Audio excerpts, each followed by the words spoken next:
What up, Olavo?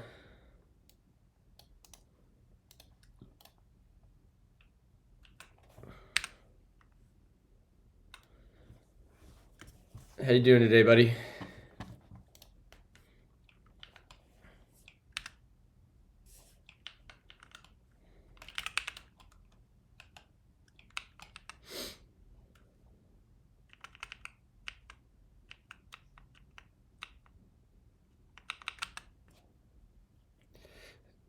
Interview today. Second interview. Let's fucking go. Dude, that's awesome. What kind of interview do you have?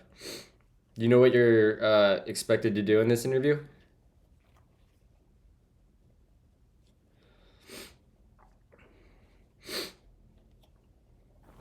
No JS Junior? Hell yeah. Is it a coding interview or is it like soft skills or system design? I love JS in the back end now. Careful, there be dragons, Olavo. What's up, stream? Toad stream? Stream to the stream? Sorry, I'm still waking up and my nose is hella stuffy right now. Last interview with the recruiter? Awesome. Well, I wish you luck, buddy.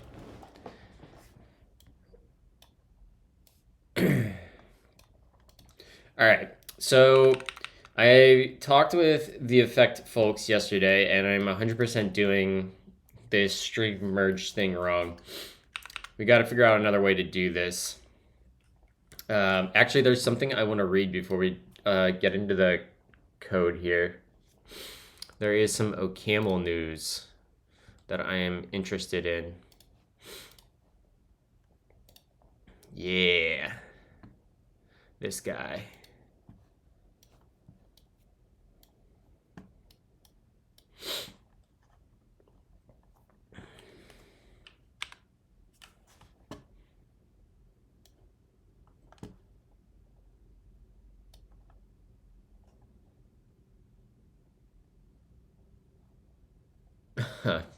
God. Costa. Here we are again. What up, Mike? I'm doing some light reading over a PR and some stuff coming to OCaml, and then we're jumping in. And for those of you who don't know, Mr. Mike Arnaldi is the creator of EffectTS. Mike, I don't know if you saw my tweet, but I watched the video of your talk from Effect Days, and it was very, very good. I thoroughly enjoyed that. I have bookmarked the conference talk that you recommended in that from I can't think of his name, the guy that makes ZIO.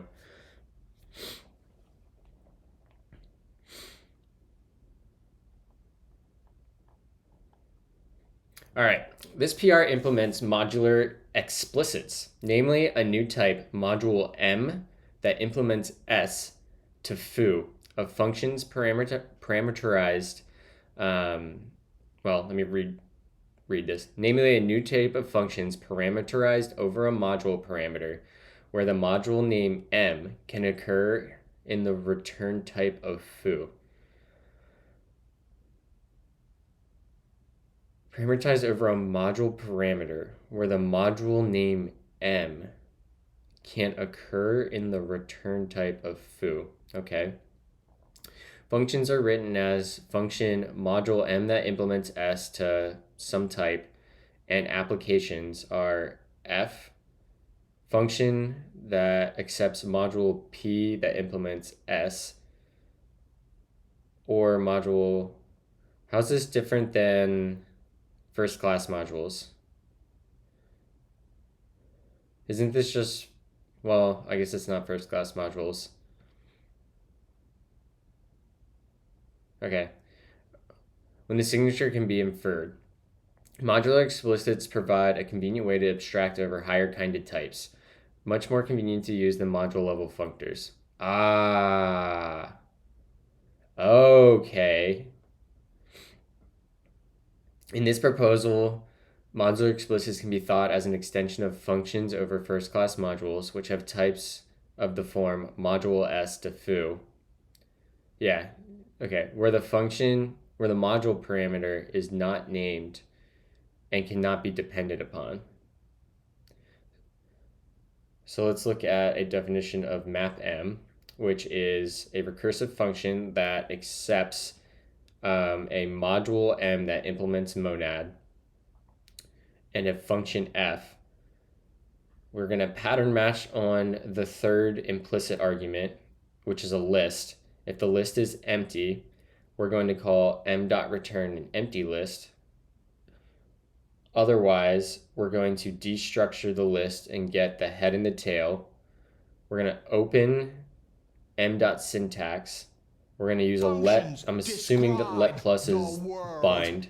So we're going to say we're going to bind on the function applied to the head of the list, get a y, and then we're going to recursively bind on recalling the function. Oh, this is actually really cool.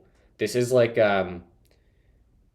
this is kind of like traits in a way from Rust. Not exactly, because traits are more implicit. There's another side of this called modular implicits, where like at compile time, like you could just pass this module and it would infer that that's a monad, I think. This PR was written during an internship. What? An intern wrote this? Sometimes my imposter syndrome.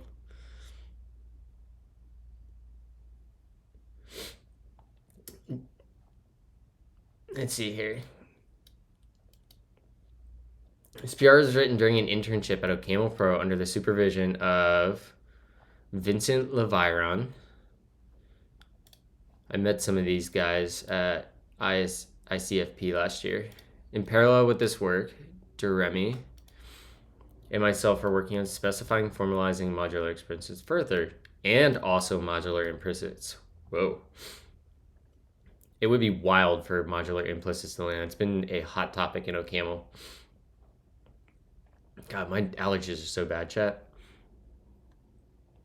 Simple applications of modular explicits are all the cases where a functor is written, and chat, a functor in OCaml is essentially a function that accepts a module and returns a new module. They're like module factories.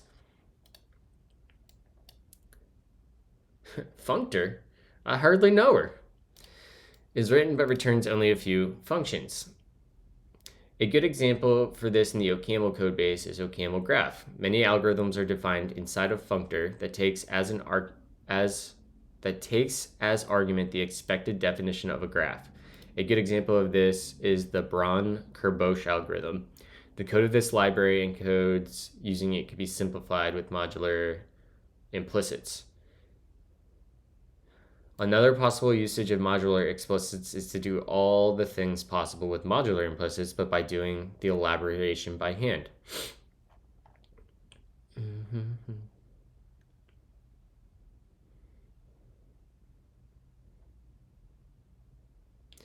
Comparison with, this is an important statement. Modular explicits are themselves directly inspired by modular implicits, which are a module-based approach to type-directed code synthesis. Think type classes, implicits, traits.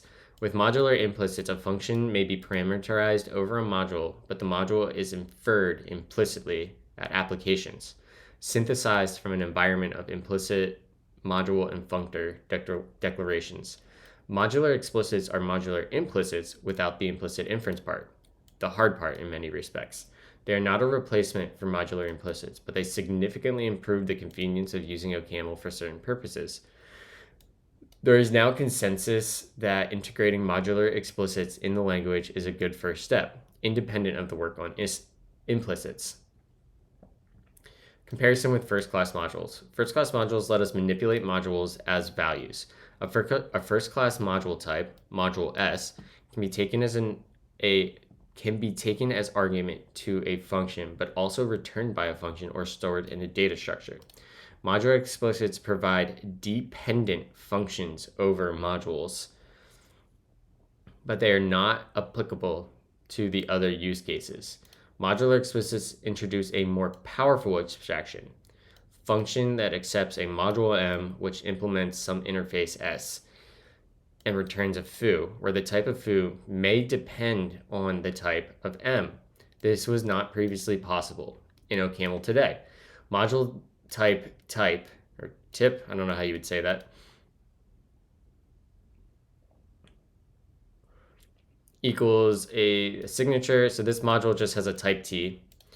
Then we have some function outside that module where we say we have a function ID that takes a module T of this type, and then we say we take a second parameter X, which is a T dot T, which would be this type.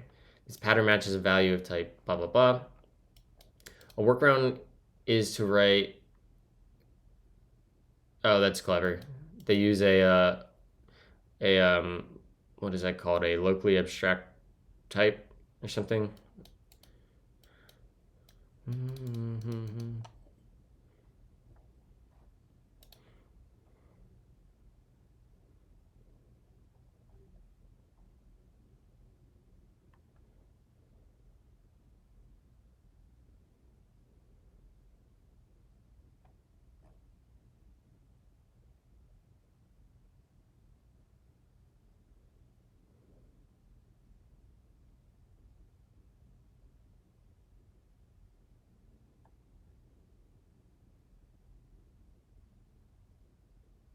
Wow.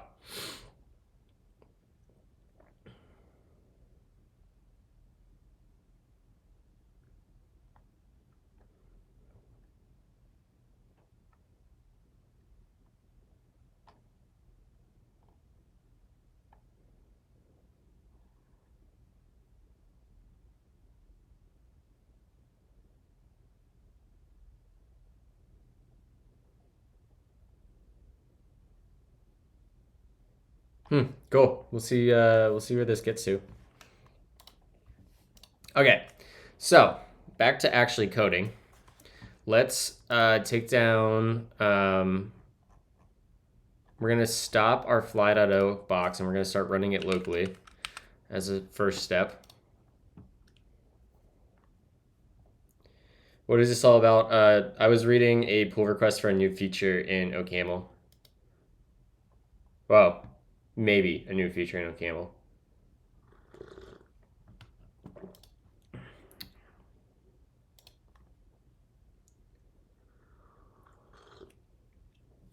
Okay, we're gonna see the now playing probably stop working. And right now the queue shouldn't work. So if we do queue, yeah, that's not, what?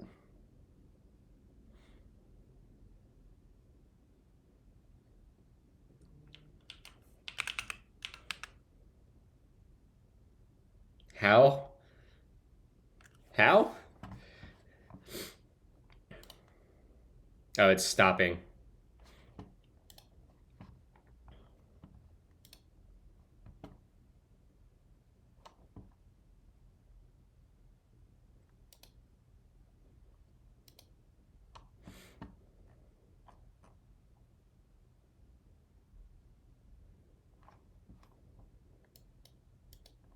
How did that restart?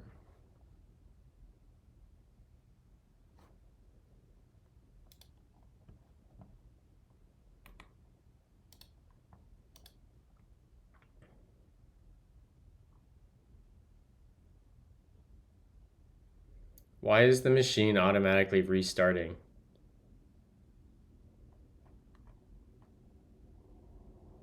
I just want to kill it.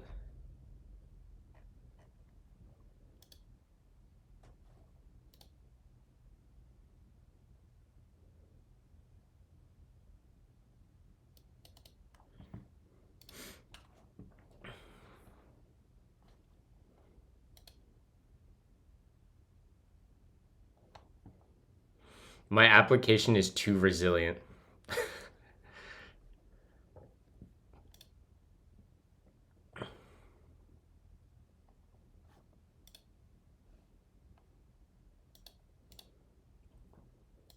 Ah, here it is.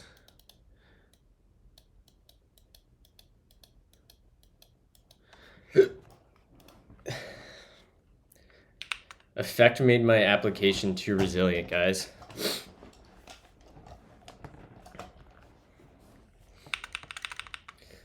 Okay, so where's that toml file?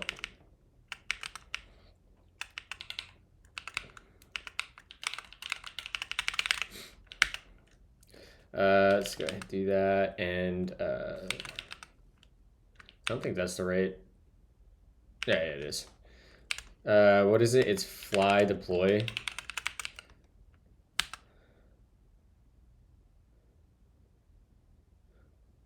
This version of fly control is invalid. Weird.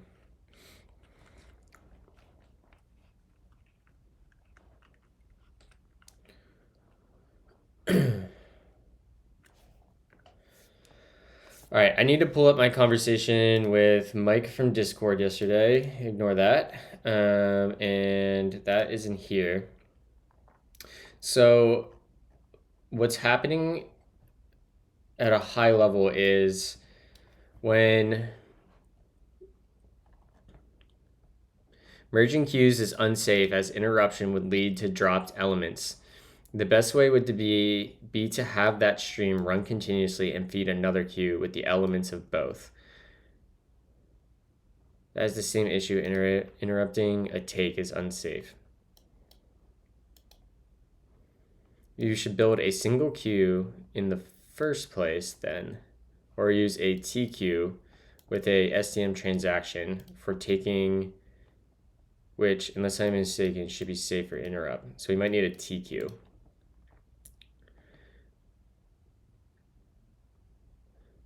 The problem is interrupting the take. This forks two fibers that consume the stream using take. When you stop it with stream.take, so when I call stream.take lower in my code, it must be interrupting these fibers, I assume.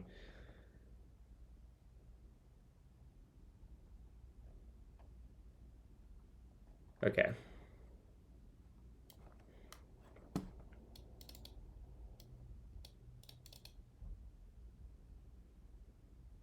Yep, okay, I got that right, cool. Okay, I should be able to kill this machine now that it's redeployed.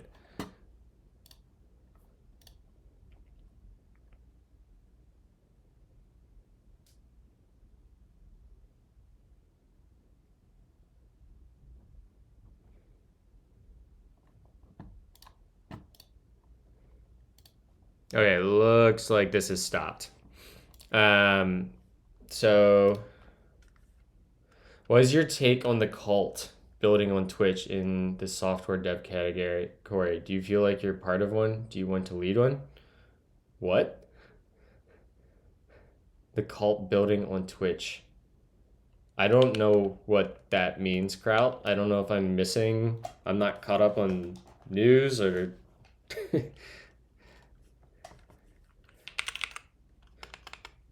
Quayu. Okay, great. So now I should be able to come down here. Let's do a bun update and get our dependencies updated. And let's do a type check and make sure everything's good. How did the dog get downstairs? Maybe I forgot to install. That's not good. That's a lot of type issues.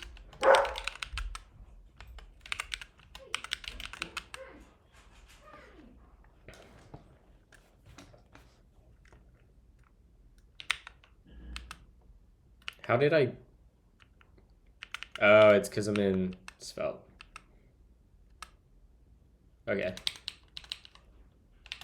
That makes more sense. So let's change directory into source/overlays. And we're going to do a bun update in there as well.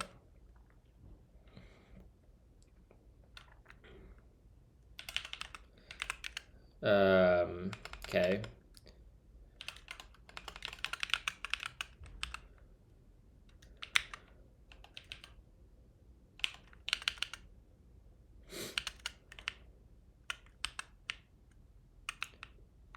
start.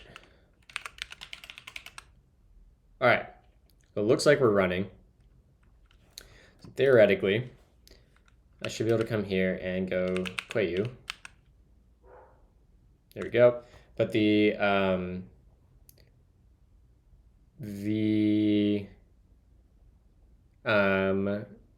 overlay is probably broken because that's pointed at fly, I think.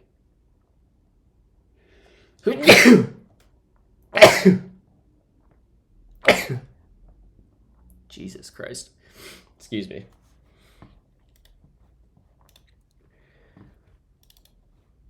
All right, I want to slow down this cue synchronization because it's noisy. Or I can even just turn off the log for that. So let's go to my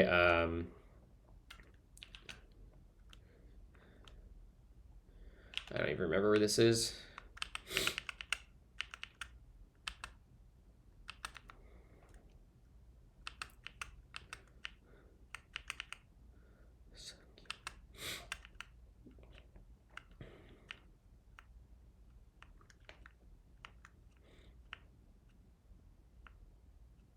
Where do I do the synchronization at?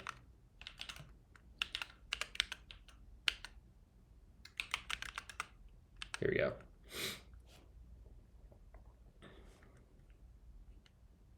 So we'll just I'm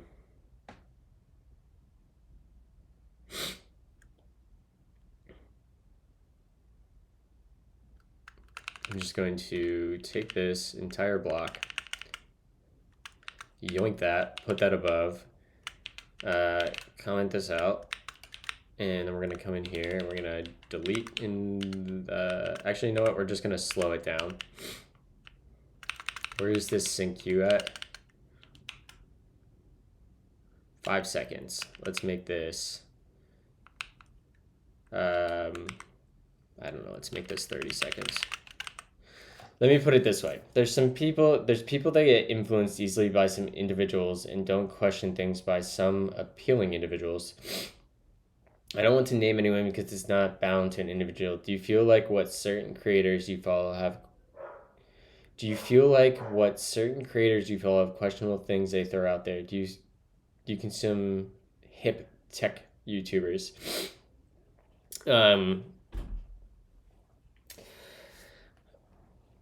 I mean, I feel like I don't get particularly influenced by like those creators very much anymore because I don't know, like as you become a more senior engineer, you kind of learn to think through the things they're talking about and evaluate the things on your own based on your experiences. So like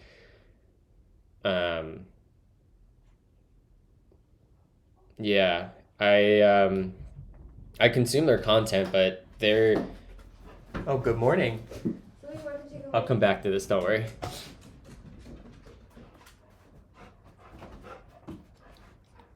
Hi, Blue.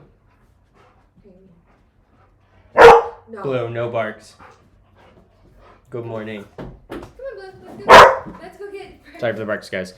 So, come on. Wendy, let's get breakfast. There are... Alright, I want to rule Prime out, first of all.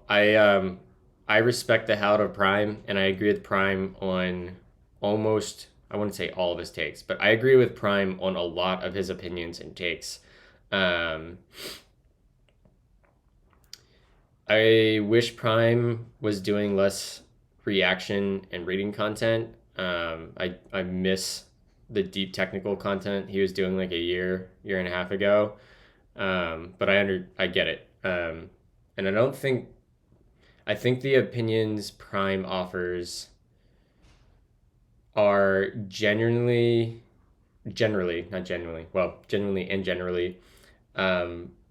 deeper and have more substance than other people. I want to think about what I want to say here.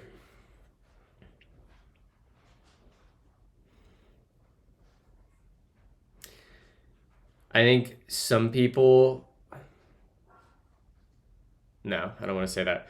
I think that I think as you become a more senior developer, you learn to think for yourself more, and you'll be able to see through some of the bullshit that's there. I'll just put it that way. I think some people's content. I'll put it this way. I think some people's content tries to market itself at mid to senior level devs, and I think that there is a lack of substance and real expertise in some of that content. I'll put it that way. Hopefully that gets to what you're digging at here.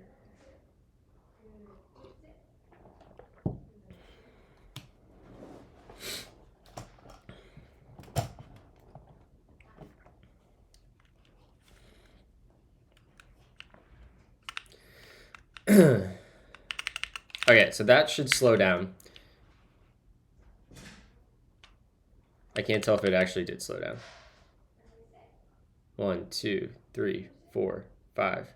Yeah, no, it didn't. We have to restart. I guess I have another question for you then. Like,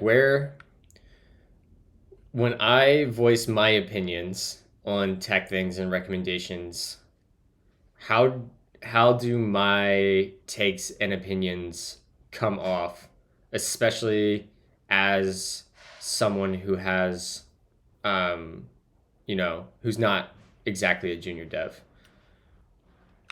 I guess I'm looking for constructive criticism. Because I don't want to be grouped in a category of people that I definitely try to like influence people and their technical decisions, right? Like I want people using EffectTS. I want people to learn other programming languages. I want people to learn functional programming. But I do it from a position of like talking about the things that excite me, because I like bringing people along on the journey and getting involved with things I like.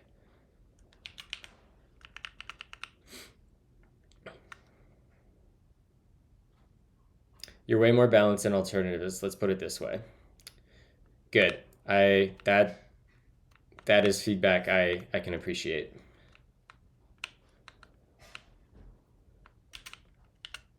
Okay. So that should be good. Let's jump back over to our Nix file. We'll go here and let's just start. Let's just start with Happy 4th, Rohan. And we're gonna go here, and rather than reading from the stream, we're gonna read from this queue. So let's comment this out, and we'll come in here and we'll say const message is going to equal yield star queue dot take, and we're gonna take from the start Nix timer. Let's make sure we can even get this command. Yeah, we can't match on that.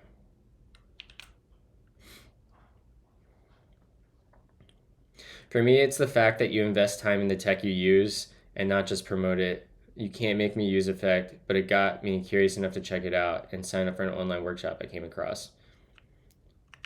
That's actually a really good point, Remus. It's like,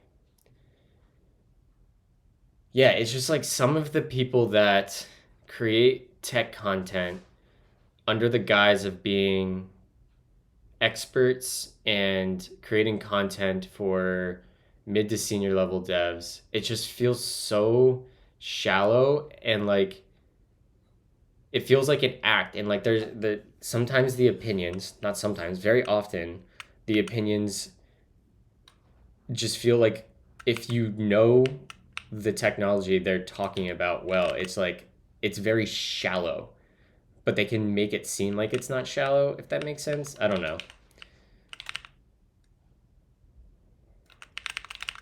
Yeah, my whole thing is I want people to try functional programming. I want people to build safer, more reliable software, whether that's with TypeScript and Effect, or Gleam, or OCaml, or Rust, or even Go. And I want people to explore like just things they haven't. I think people, especially in the, what's up? I was just gonna let chat know, for those who know, new dog alert. This is Blue. If any of the other dogs go for his food, let us know. I'm gonna rotate Baxter in, so 4th of July, double dog duty. Okay. That's all.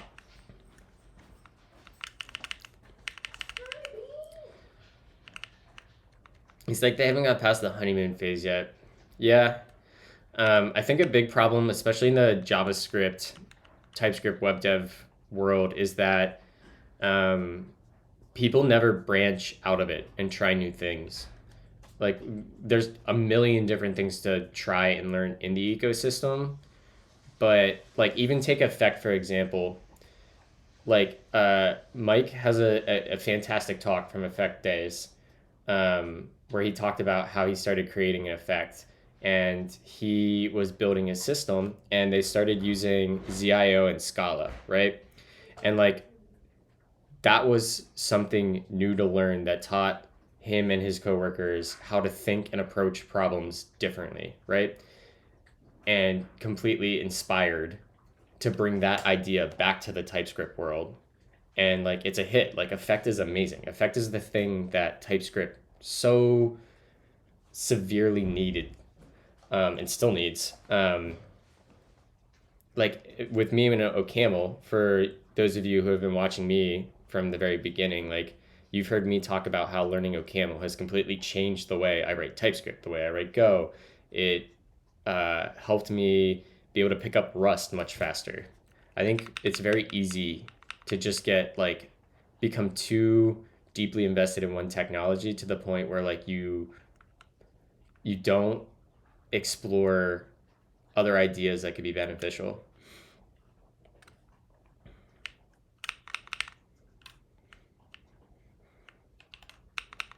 Okay, let's see if this works. We need to restart.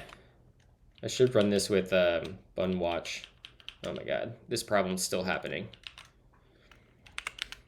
Functions that dog food smells terrible, Justine. Yeah, I know. Run dev, run start. I think I can do -s watch. All right, so I should be able to do Nick's timer right now. Start Nick's timer. Still didn't work. Why?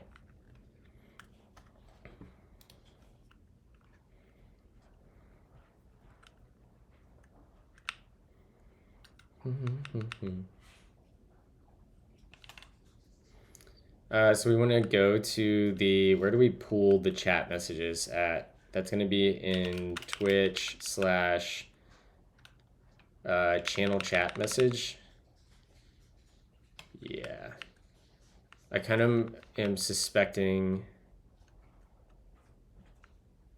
Nick's timer start. Well, it might help if I use the right command. Nick's timer start. Still nothing.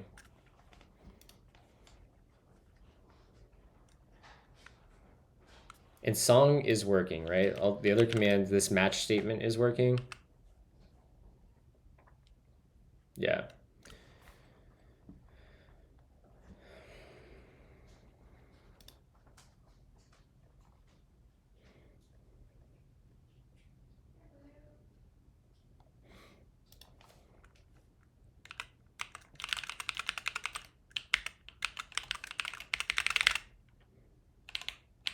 Man, that doesn't restart like I thought it would.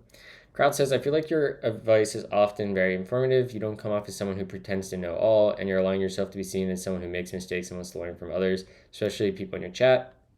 Personally, I learned quite a lot about the JSTS ecosystem through you, and I also enjoyed that you learn new stuff like Rust on stream. Overall, you seem like an honest person, and the fact that multiple people give you feedback to your questions speaks for that.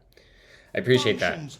Yeah, I mean, I am far from the most knowledgeable dev in the world. And yeah, I thoroughly enjoy learning from the people around me.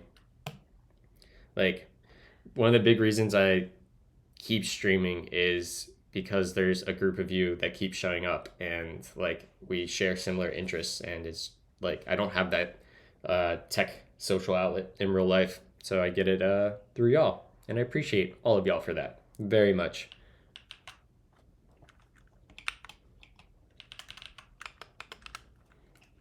Fun run start. All right, we should start getting logs now when commands come through. So I do song. Yep, okay.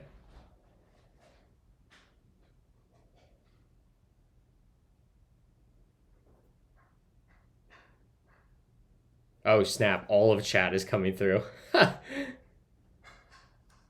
I also like that you're in a lot of cool nerd tech like Nix, and that you customize your setup with hot shit like Ghosty and other tools on the bleeding edge of things. Hell yeah.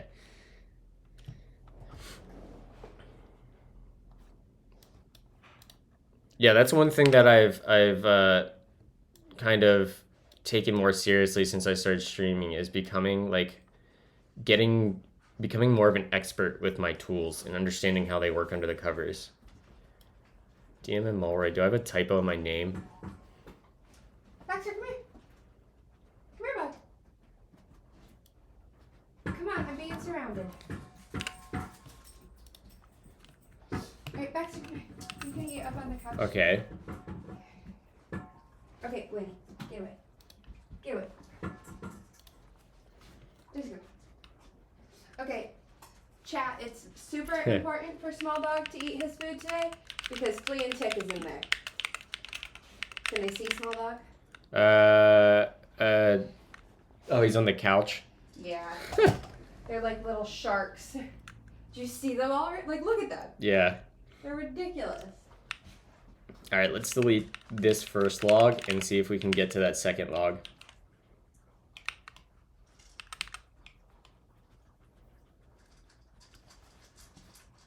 I know. I'm gonna think about it. I gotta figure out how to get another webcam working. Let's see here. If we do... Oh, that's not right. What is it? Nix timer start. Timer start. Okay, so we hit that. So we're definitely getting here, and we're definitely publishing.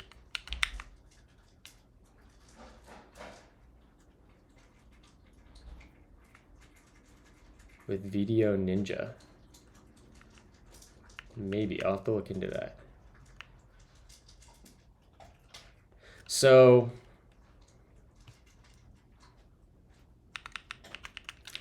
this match statement's working.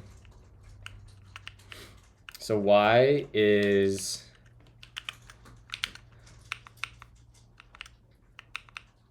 Let's go see if we can find what I'm missing here. Man, if we could add JS code in chat, that would make streams interesting to say the least. We could get into some like crazy pair programming stuff.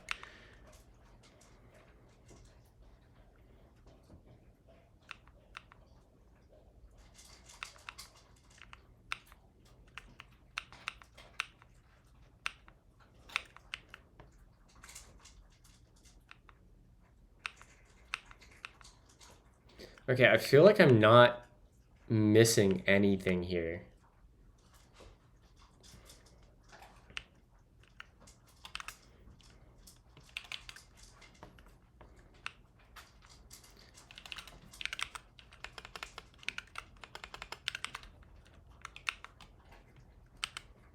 All right.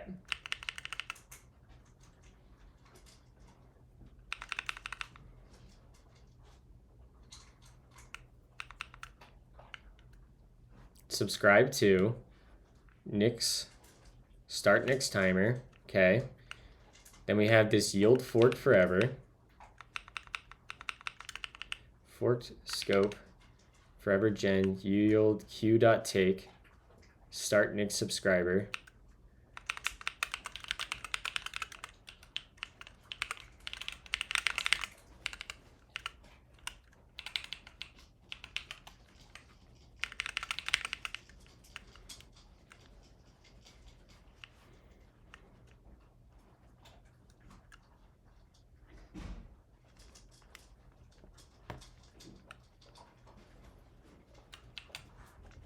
Let's see if we're getting there at all.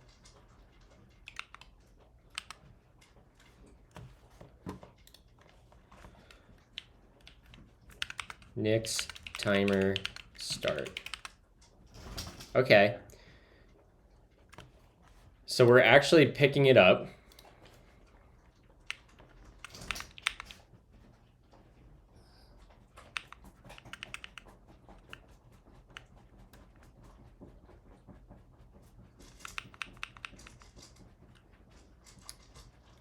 This effect is never running. That's why. Right, this is gonna be an effect. Yeah. That's the whole problem. There we go. That's gonna fix it. R. So stupid. Okay. That's okay.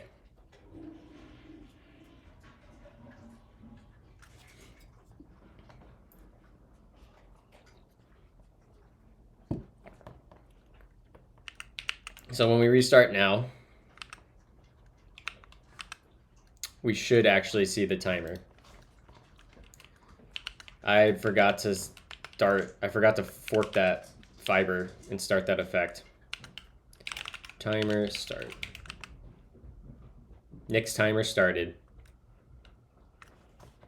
Boom, chat. Okay, so I'm thinking since there's not a great way to merge queues, right, Mike? I'm assuming I can't. Let's go look at the docs for this STM queue. Queue EffectTS. Public archive. Effect packages. I think that's going to be under the core package. And there's going to be a queue. TQueue, is that what it's called? Yeah. Is there anything in here that I can like of queue? Shutdown, await shutdown is full capacity.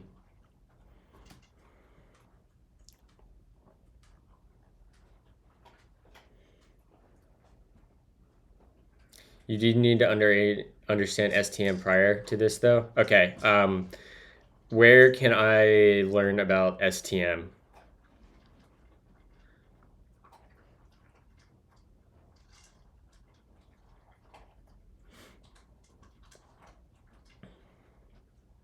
That's a good question.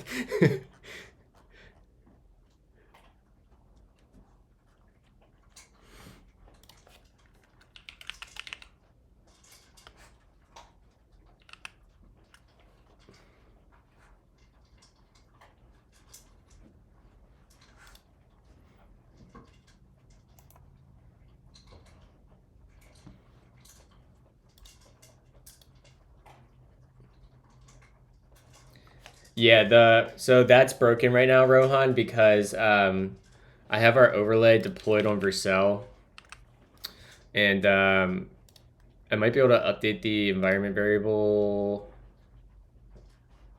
Well, that wouldn't work because I'd have to point it at my local IP address. Yeah, so this is where the Twitch integration runs. Yeah. So that's going to be broken right now. ZIO, oh great, perfect. Software transactional memory. ZIO supports STM, which is a modular composable concurrency data structure. It allows us to combine and compose a group of memory operations and perform all of them in one single atomic operation. Okay, that's cool. Software, blah, blah, blah, is an abstraction for concurrent communications. The main benefits of STM are composability. Yep. The idea of the transactional operation is not new. Yep, all operations are performed on memory is not related to, yep, very similar concept to acid. Durability is missing. Yep. Atomicity on write operations, we want an atomic update, which means the update operation either should run at once or not at all. Consistency, yep.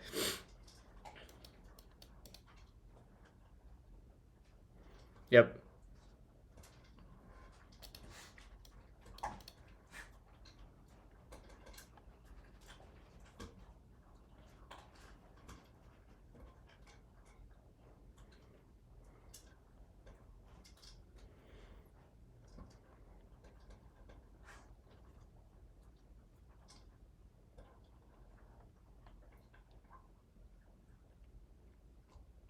The idea would be you have two TQs, you can peek at both and take on one, all within the same transaction, and hit retry if both queues are empty. Retry will wait in async for any change. Okay, that makes sense.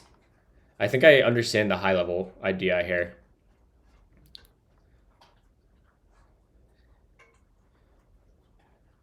Main goal is to provide a mechanism to compose multiple charges.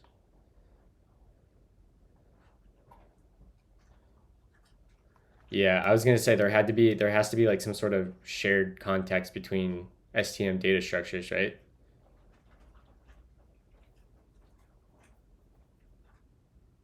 Yep, right there it is. STM commit. Got it.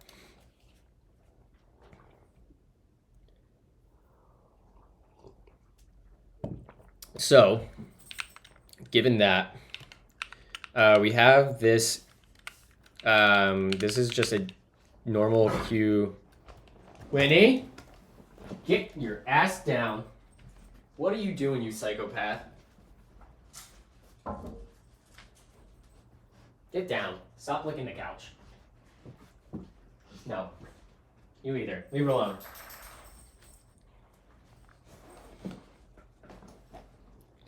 All right. Sorry about that, chat. So let's import tqueu, and let's just explore the API here.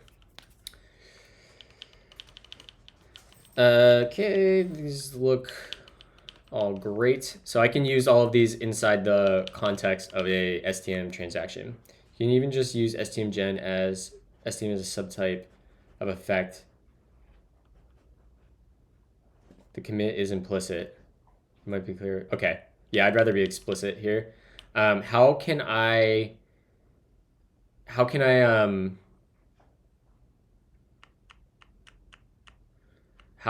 get from a normal queue to a TQ? Hello.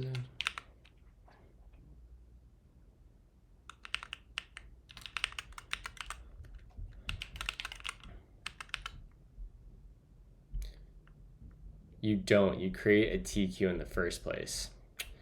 I see.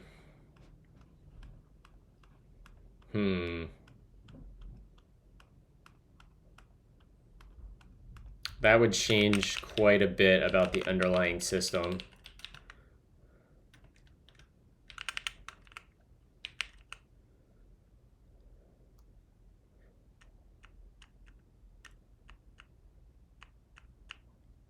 Well, I guess not, maybe, because I could just do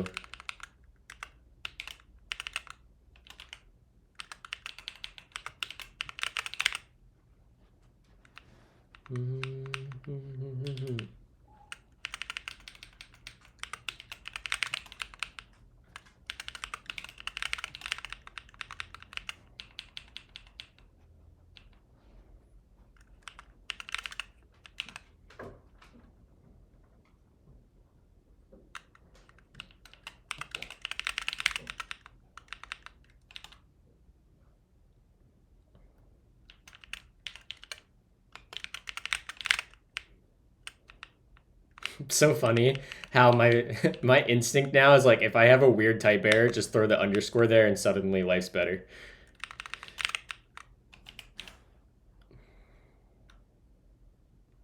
Yeah. That's what I thought was going to happen.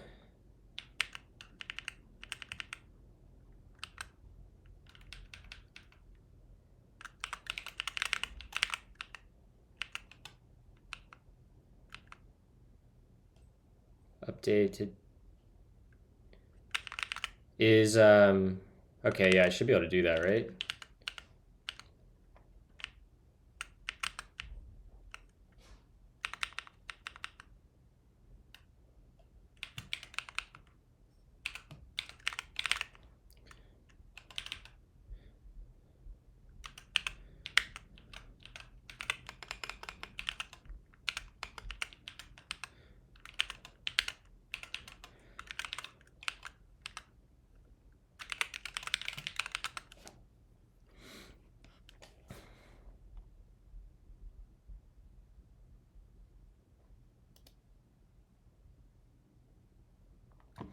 Let me make that a actual dev dependency rather than a peer dependency.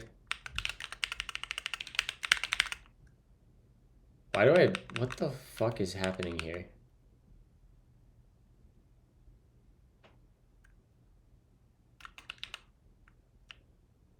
Is it bun types or at types bun? I think it's the former. How did I get that screwed up in my dependencies here?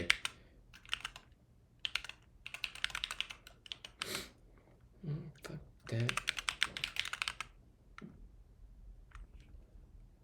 Okay. We're on 5.5.3. Great.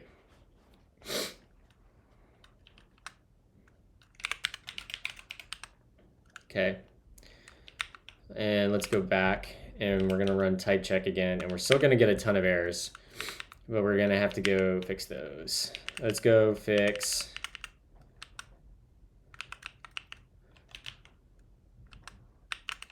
a little bit, roll it up, take a hit.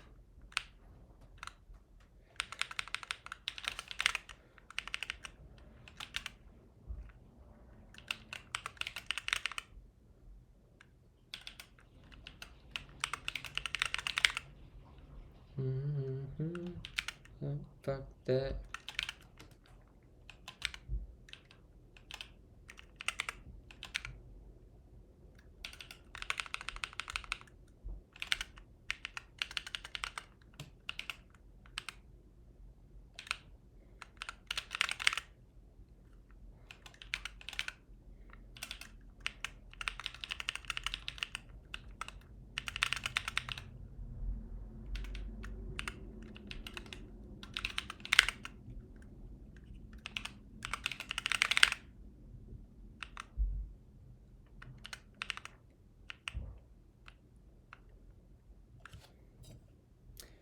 Cheers, web dev.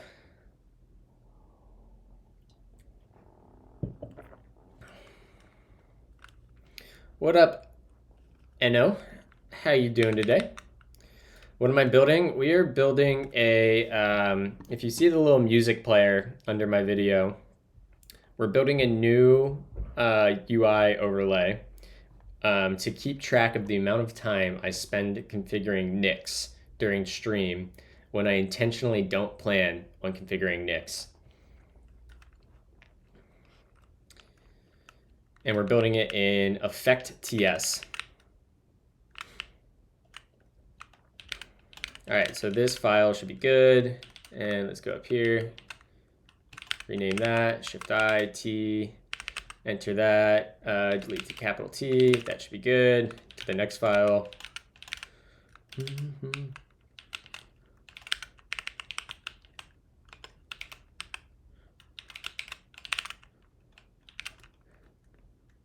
Sounds like a Nix ad. Nix is simultaneously the best thing in the world and also the absolute worst thing in the world.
Mm-hmm.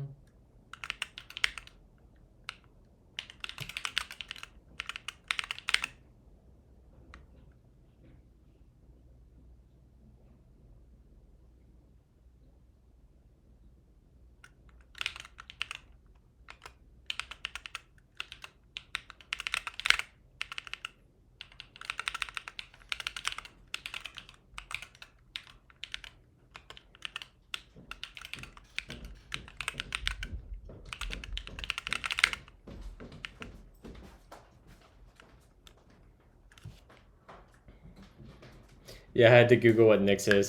I'm just a front end scrub. I'm aware of NixOS, but I'm not sure they're talking about. Yeah, I don't use NixOS. I use Nix Darwin. Nah, keep him down. Oh. I use Nix Darwin. Nix comes out. Yeah, it's kind of a trap. Oh my god, what a fitting name. I use Nix Darwin, which is basically running Nix as a package manager on OS X, and also I manage my OS X installation with Nix. It's quite nice. The Nix language sucks. I like that it's a functional language, but the syntax is garbage. Hi. Garbage. Garbage. What's up? Buck is gonna be here soon. Oh, there's another dog coming. Chat, we're gonna have 6 dogs here this weekend. It's gonna be miserable. We're watching 3 extra dogs? 3 extra. Jesus Christ. Well, Buck is like an honorary one. So, No barks. Good morning, Gaunt. and then we have Blue, who is just so cute. I don't not care about right. type checking this vendor code. We had to fork the Spotify web API because they're incapable of implementing auth correctly. All right, we should be type checking. Bodhi, get down. But he's like, I always say good morning. Good morning, I'm a Bugs. working man. I help with chat. Okay. But yeah, I didn't know what you wanted to do when she got here. Just bring her in through the garage. Well, and just free for all it? Yeah. Will you help me with that? Just bring her in. They've never met. They're fine. Functions That stresses me describe out. the Well, world. they'll be fine. They'll figure it out. Well, then you need to help me with it. They don't need any help at all. Just let them in. They're No, dogs. They'll you- figure it out. You help me. Okay. I'm the one that needs the help and support. Okay. I will help you. Thank you.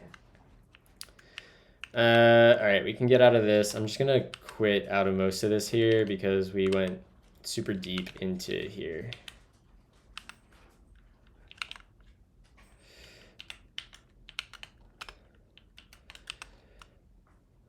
Isn't he? Eno asked, you said yesterday that Gleam is the best way to get into functional programming. Can you explain why? Yeah. So Gleam is a very simple, small, and opinionated language like Go. So there's generally like only 1 or 2 ways to do something, and the language and the LSP is going to guide you, and the standard library is going to guide you to doing the right and the simple thing. And because the language is small, there's less to learn, but it is a functional programming language. It also teaches you about things like pattern matching and using modules for programming and using the result and option types, which are actually monads. And just like the docs are just so stellar. Like Louis and the team working on Gleam did such a fantastic job at building all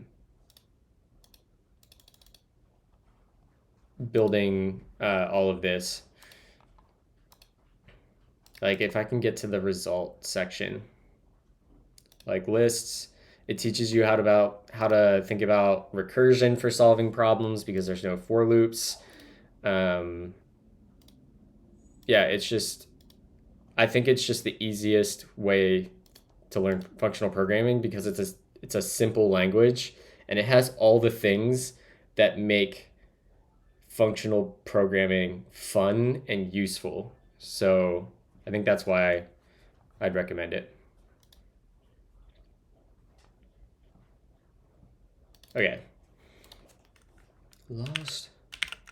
Let's Let's go back in, and we want to go to the file, which is our next timer. Start next timer. Why do we have a start next timer and a... The other thing we could do is just have 2 subscribers.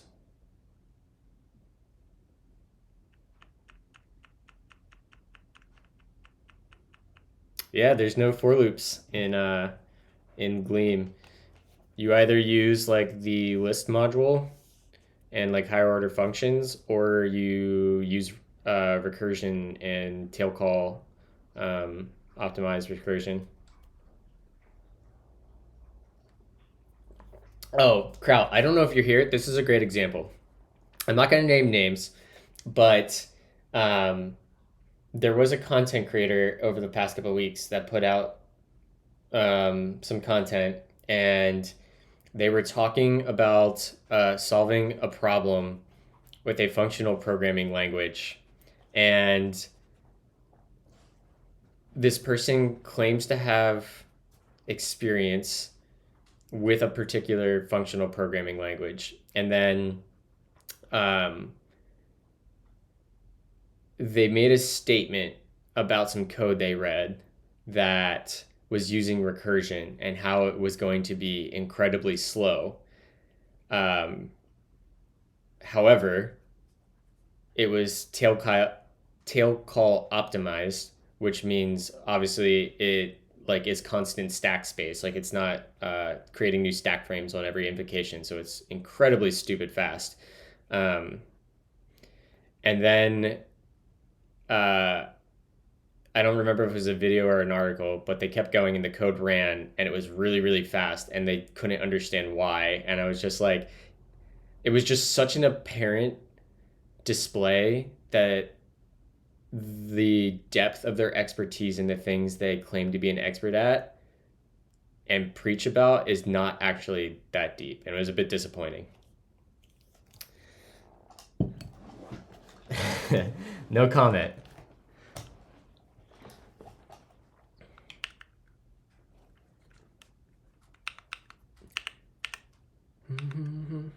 How did I end up with 2 of these freaking files? All right, we want to be in here, and this should still be working. So if I grab the exclamation point and we do start, next start timer, or next timer start, I don't remember what the command is. I should, next timer start. Typo. Okay, so we've got our TQ. Now we can get our second TQ here. Okay, and now we need to do, I need to go back up and find Mike's comment here.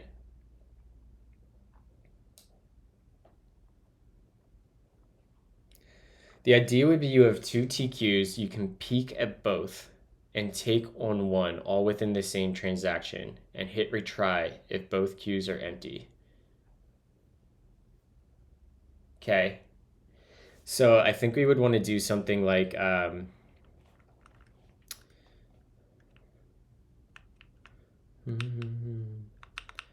let's say we have this effect. Let's write the effect first. I'm going to copy and paste this so I have that blob. Let's go, I'm going to throw it in my notes quick. Throw that in there. And then we want to use probably, I think he says STM gen, the same as effect gen. Let me scroll back down. Yeah, Mike's still here, cool. Yeah, so let's say we have yield, maybe not, yeah, we'll start with yield star STM dot gen, and we'll get a function that is a generator. And in here, we can apparently do tqueu. So we have this peak. Oh, we need the commit. Where was that? STM dot commit, and that takes a that would be wrapped in this, I think.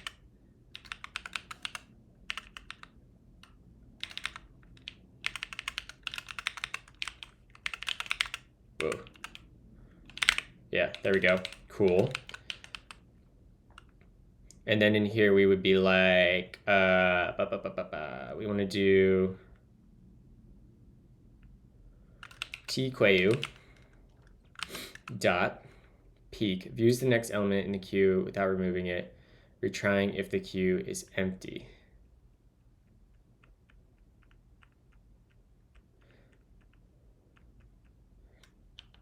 Seek, take. If the queue is empty, this will return a computation that resumes when an item has been added to the queue. I need like a take that returns an option almost. Just get the size. Oh, smart. Yeah. We need to come up with a way to, I mean, I guess it doesn't matter for this, right? Because it's just like 2 commands and this is going to be so rare, but like the first one would end up being greedy and always winning out if there was stuff in the queue.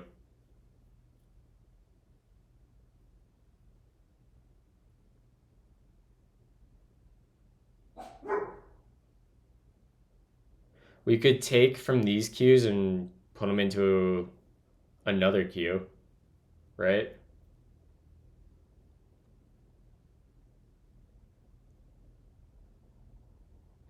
Like we could merge the queues that way.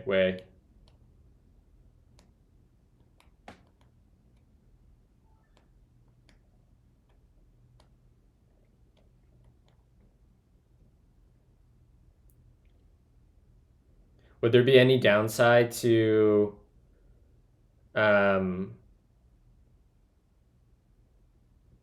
taking one element from the queue on each invocation if it's there, putting it into another queue, and then our other fiber is just constantly processing that third queue?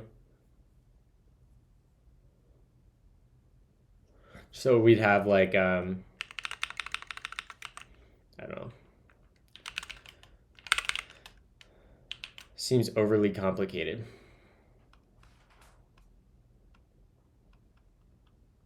You know what? I think I'm overcomplicating this in general.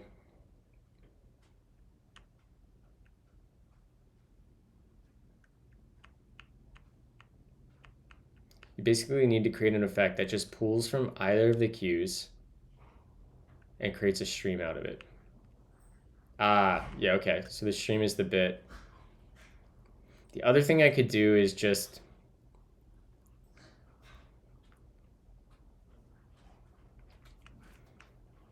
no, I want the timer here.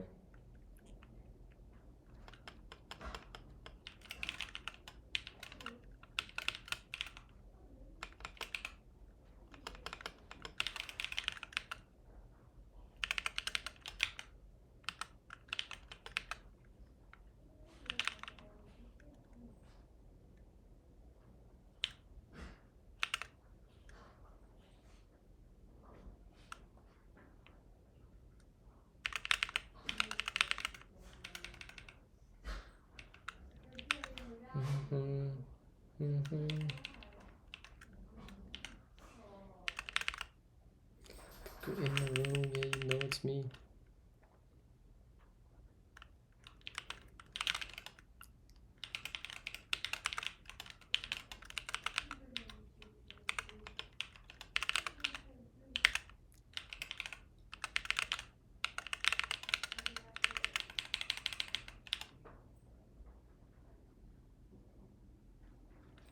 All right, Dell, I need ya. Dylan, What? I need ya. Okay, I'll be right back, chat.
Functions describe the world.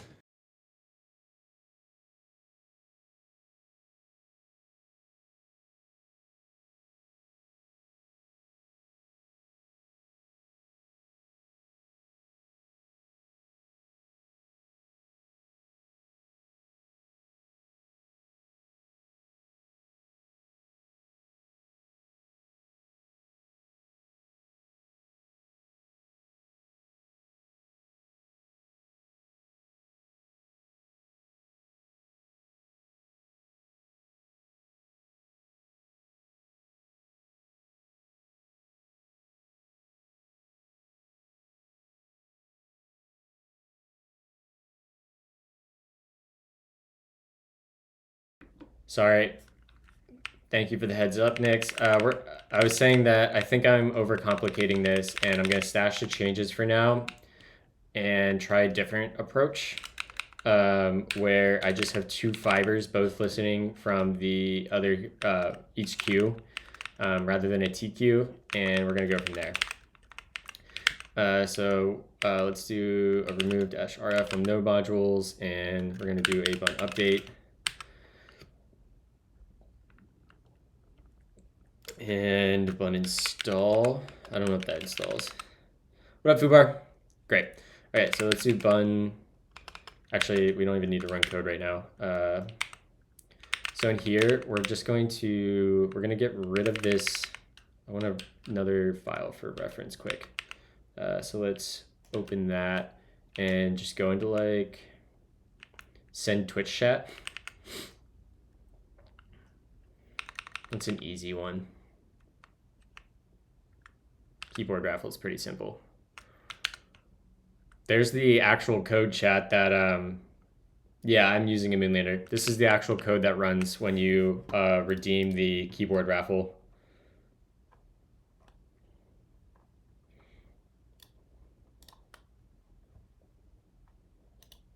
Which isn't working because the server's not running, but this is like literally it right here.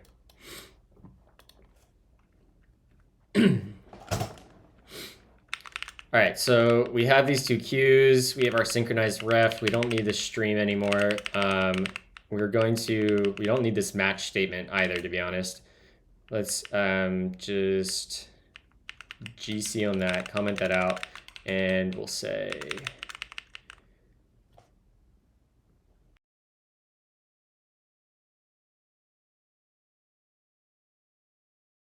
got me muted this time before I sneezed. So in here, we're going to, instead of processing both messages in the same fiber, we're just going to have a fiber running forever for both queues. That's going to be the simplest way to do this, for sure. Queue.take, and we're going to pull from the start next time subscriber. I know, I have a prescription allergy medicine that I neglect to take, but I'll start taking that again. This is miserable. All right, so we got that, and now if we get Nick's start, we can basically take all of this, and we can just move this up, right? We'll put that there, uncomment it. Oh, frack, I moved that too high. That needs to be right here. Now we can uncomment that, right? In fact, we can even just drop this message on the floor. We don't need it. We can do that. And let's move this down. And we'll just move this to the bottom of the file for now. What is this upset about? Affect that pipe. Yeah, there we go.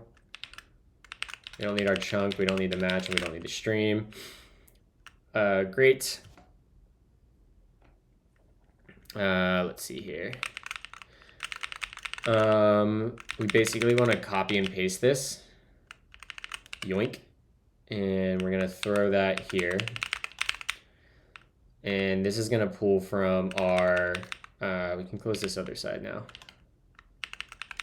This is going to be our stop one. Stop next timer subscriber.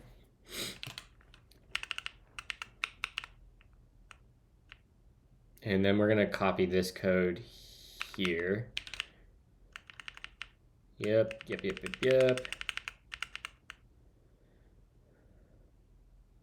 Think that's all we need. Hi, good morning. In software development, which technology is good to work on for career growth? Probably TypeScript and JavaScript is going to have the most job opportunities. That or like Java, maybe.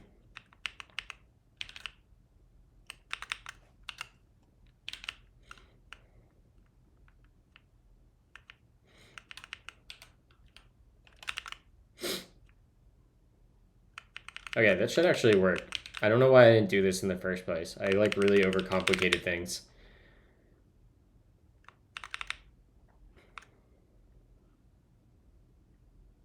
Yeah, this is totally fine now. So when we get a message on the start queue, we get our timer. We send a message back to Twitch saying the timer is already running, if it is running.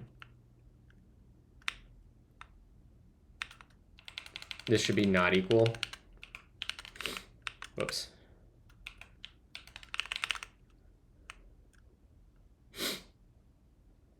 Allergies suck. We discovered that my daughter is allergic to most animal fur. What about like a golden doodle? So I know that they're really friendly towards people with allergies to pet dander and fur. Arshad24, your thoughts on data science field? Is it going to saturate it at some point in time? I did 3/4 of a master's degree in data science and analytics. I just don't find it that interesting. It doesn't match my interests very much. I think it's a good field to get in, especially. I don't know. I don't know a whole lot about that industry anymore. I was way more up on it like back in like 2017, 2018. It's just not where my interest is at. But I don't think it'll get oversaturated. There's so much need for it across every industry. Can you repeat the name? Yeah, I'll type it in chat.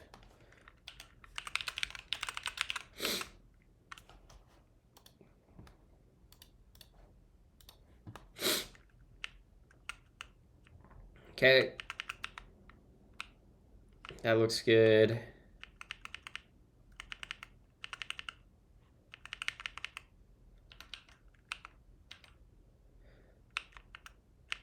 The hell is going on there?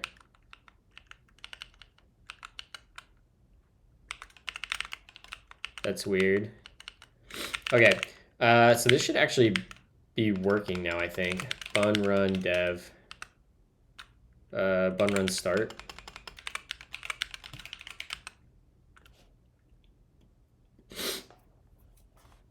So if I do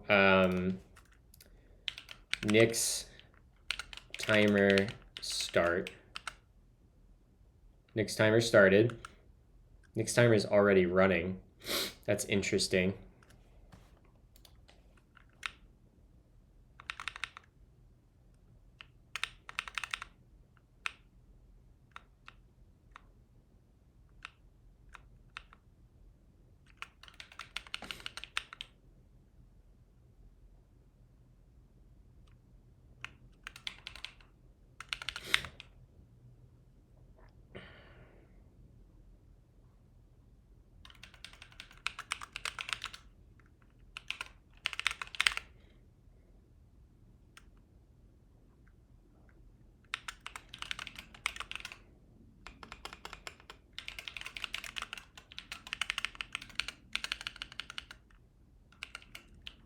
I guess we have to do this.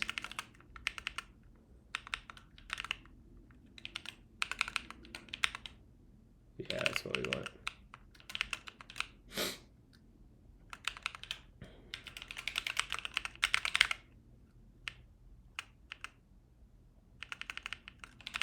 All right, so we need to do that same thing down here in her birthday is in November. If we can get her a friend for her birthday, that would be awesome. That would be super awesome. Yeah, golden doodles are a very good pet for people with allergies.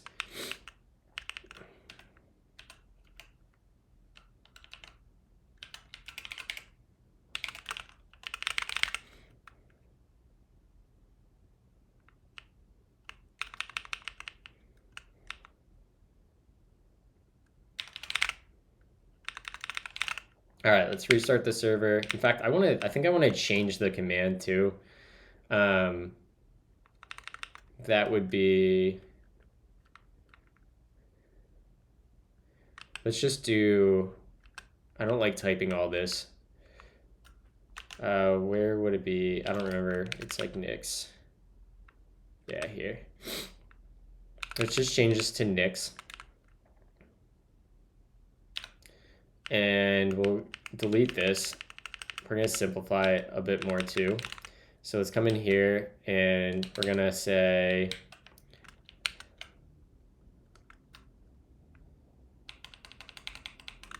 if we go here, we're going to, whoa, the hell?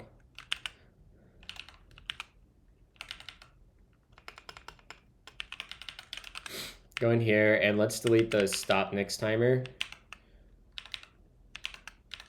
And we're going to rename this one to just toggle Nix timer. Which we can use Spectre for actually. We'll come in here and we'll say start Nix. And we'll switch that to toggle Nix. And we'll do a global find and replace.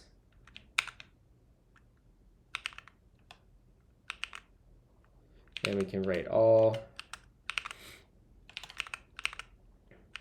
Okay, that should have worked.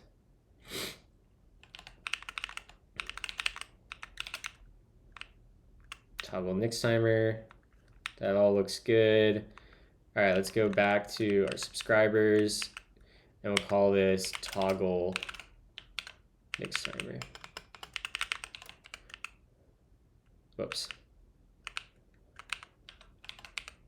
And here there's going to be, yeah, toggle Nix timer.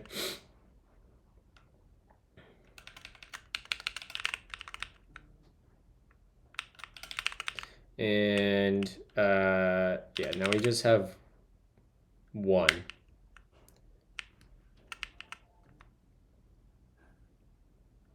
Pocket.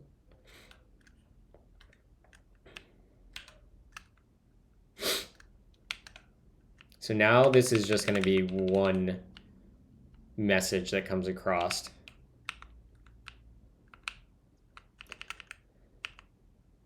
And we don't have to worry about starting or stopping. We're just going to toggle. And that removes the need for two queues.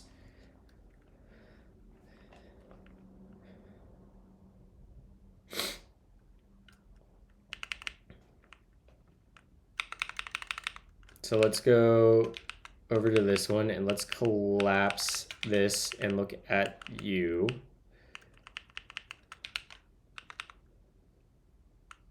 Which is not equal and defined, that means it's running. So if it's running, we do this code.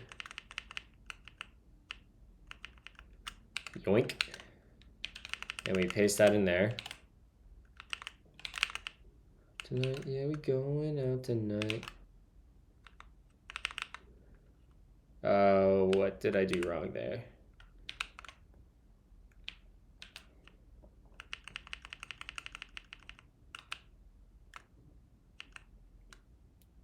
Yoink that, and that goes there. There we go. Okay, now we can delete this entire effect.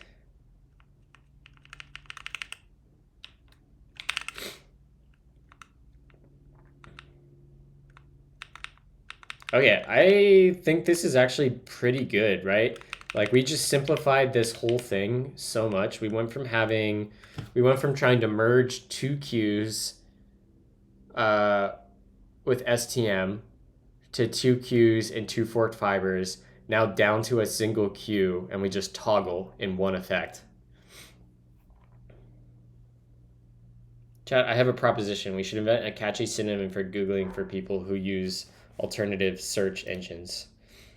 What's your proposal? All right, Mike just shared an example of using STM. I love that we have the playground now. This is so nice, Mike.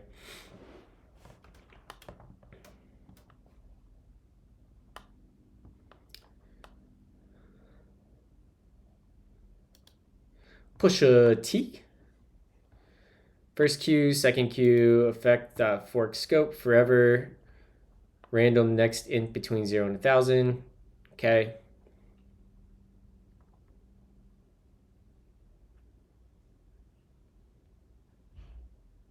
Oh, okay. Offer is putting a value into the queue, and then you sleep for 500 milliseconds. And the program is we create 2 TQs.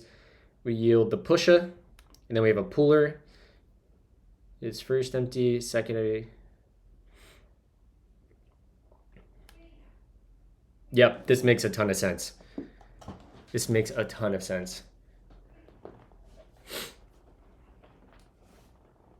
This is cool. I didn't know. I haven't used streams a whole lot, and this kind of puts it together.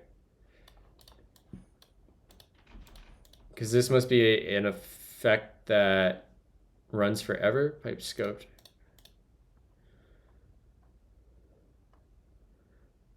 Wait. How does this effect rerun?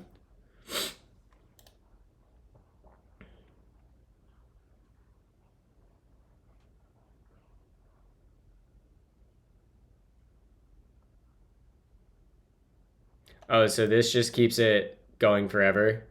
Like it never gets past this line here? Repeat effect, which the pool is forever. Yeah, okay, that makes sense. That makes a ton of sense. I'm gonna bookmark this because this is a great example. Isn't it Command D to bookmark? Am I crazy? Dev resources. Cool. Thanks for that, Mike. I really appreciate that. This is super. STM is a good ad that I didn't know about. That's very useful. I'm thinking about, we're exploring, we're thinking about, what is the name of it? Temporal IO.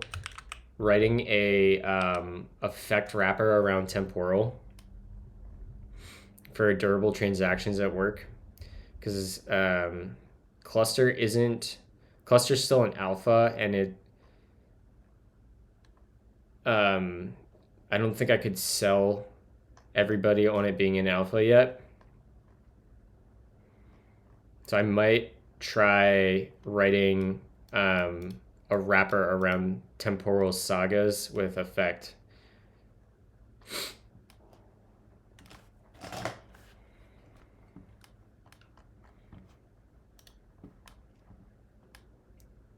So we'll see. I might do that on stream.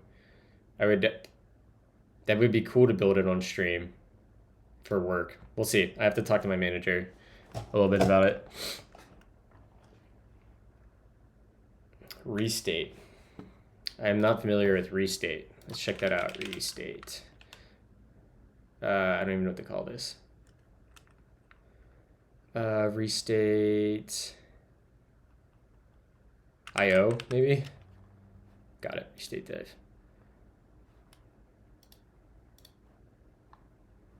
Yeah, a huge problem. I mean, it's not just a problem.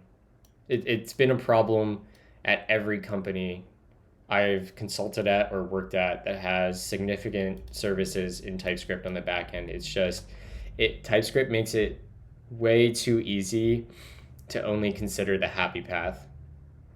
And when you couple that with microservices and if you're using data stores that don't have transactions, so if you're using like primarily NoSQL data stores, like it is so hard to get distributed transactions correct in TypeScript, because it's just so easy to only think about the happy path. And yeah, effect is a good first step, especially for individual services, but TypeScript needs the next step up, and things like restate and temporal and effect cluster are the answer to that, and they should be more popular and more easy to use.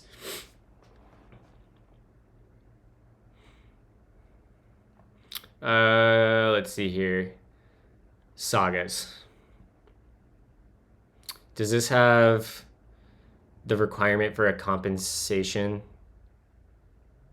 Trigger compensations.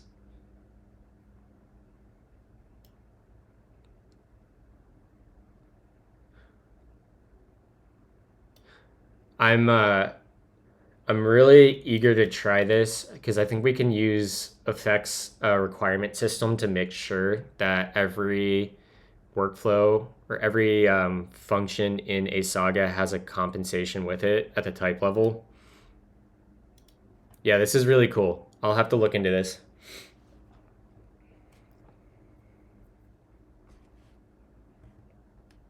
Yeah.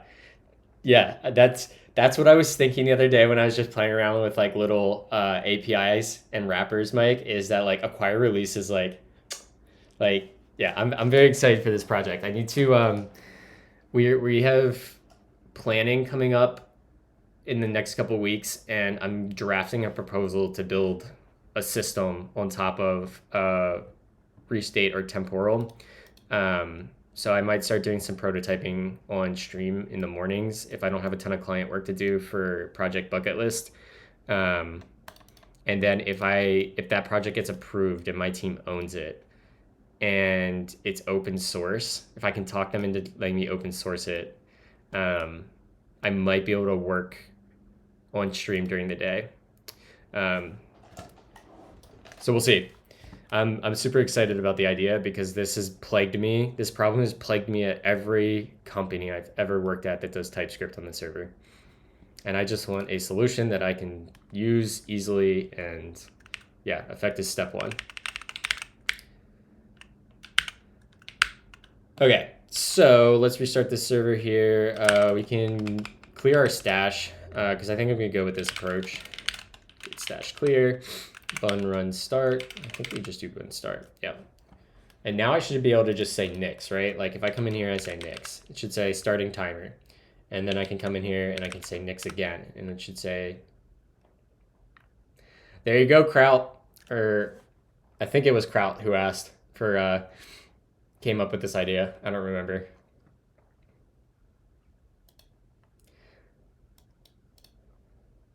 All right, so now we need to come up with persistence, which I think the easy way to do this would just be, how am I doing persistence for the song queue? I'm just writing to a JSON file, I think. Yeah, so how am I setting that up? We read the file.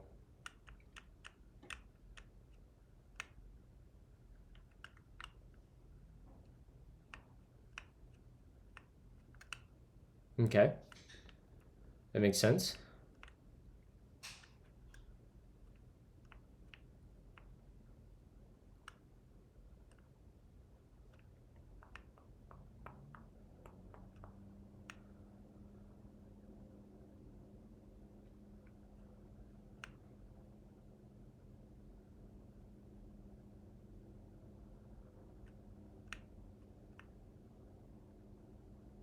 God, effect's so cool.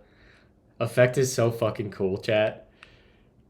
Like, if you tried to do what this file is doing without effect, it would be an absolute nightmare. Oh, man.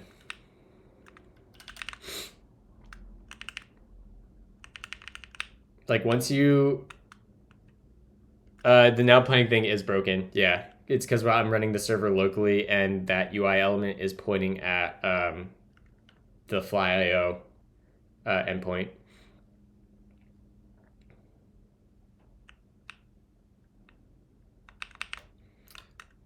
which, whatever, it's fine. So what are the ways we could persist this, right?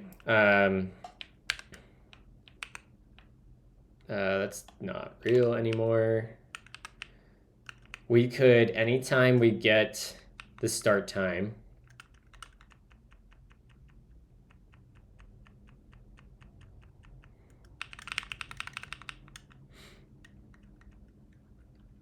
we could also write it to the file, right? And we could use acquire release to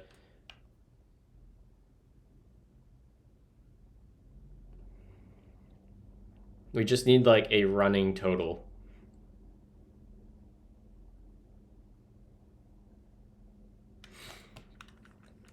So what would our persistent structure look like? It would look like, say we have persistence, we would have current timer start time. That'd be a number. And then we would have total time. And that can be a number, right? Something like that. And then we'll have an endpoint that can hit this. And we'll have a little component that's like total time spent configuring NICs. And then if this should actually be or undefined. Undefined. If this is undefined, we know that I'm not currently working on it. Otherwise, we can have like an active timer running in the UI. Yeah.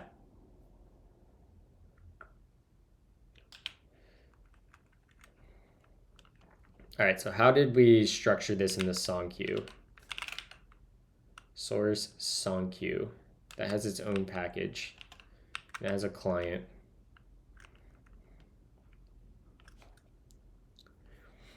All right, so let's make, we'll do the same thing. We'll go up and here, and we'll add mix timer. And we'll add a client. And we'll come in here. And we can say our type nix timer is going to have, can be read only. And this will have a get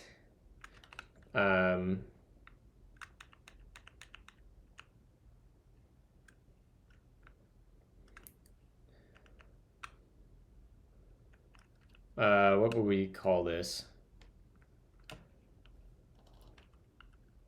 Let's say is running, and that is going to be a function that returns an effect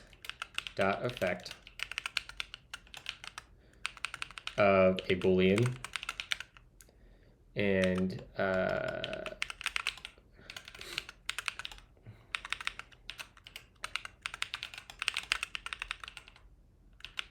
that was a weird import. There we go. So we'll have is running. We'll have start.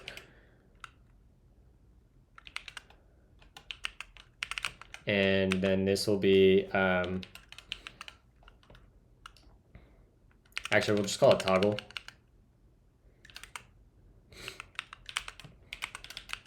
Since that's kind of like how everything else works. No, let's do start and stop here. And this will have an effect.effect, and this will return void, but it can return an error.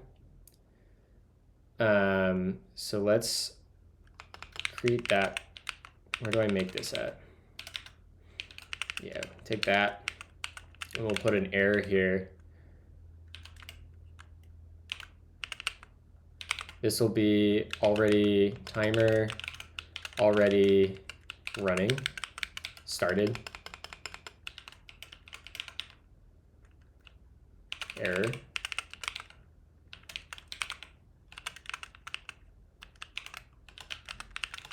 Okay, that looks good. And this will return that error. Timer already started error. See, this is what I'm talking about with effect. Like, it makes you think about both the happy path and the error path. It's very nice. And this will be an effect void. Actually, let's make this a Boolean. And then we'll copy this error, and we'll say this is going to be a timer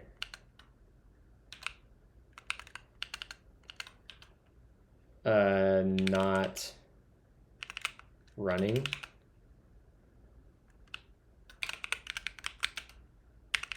And this should be already running.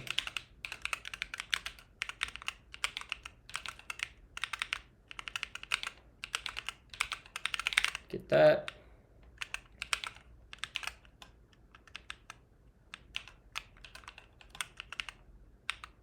And this will be timer not running error. And then we want another function that's going to be like get total time. And that's going to be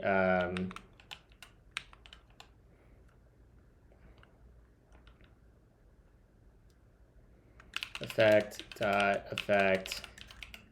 and this will be a number, and it's going to be an error from the file system read, which I probably map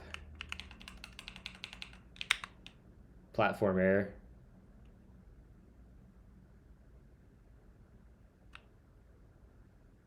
What do I do on the read?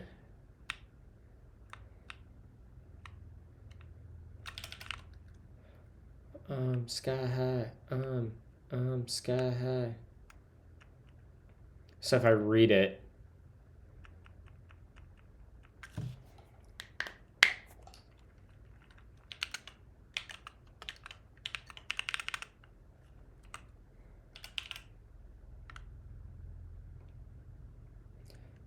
get current Functions timer describe start the time. world.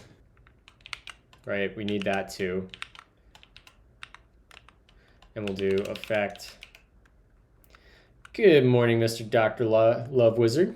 How we doing?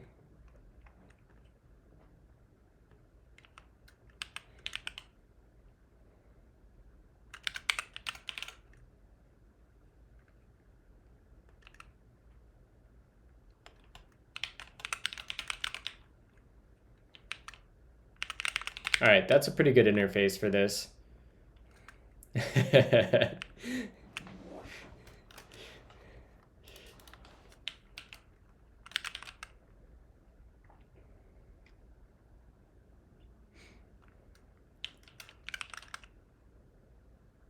So that's a bug.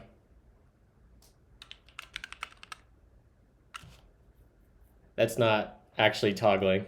We have to fix that. I just need an early return from the one effect.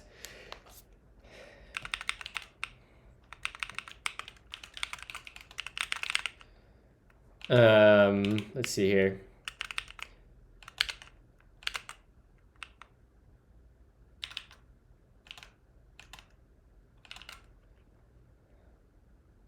No, so Kraut had an idea. There's been many times on stream where I end up down a rabbit hole of fighting or configuring nicks when I don't intend on or plan on configuring nicks, and I end up spending a ton of time on stream on it instead of doing the things I want to do. So we are going to keep a running count of how much time I've spent configuring nicks on stream, specifically when I don't intend to be configuring nicks.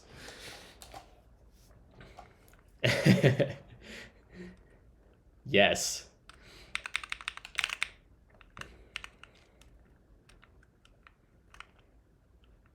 Okay. We need to go to our toggle next timer, and In this guy, we just need to return early.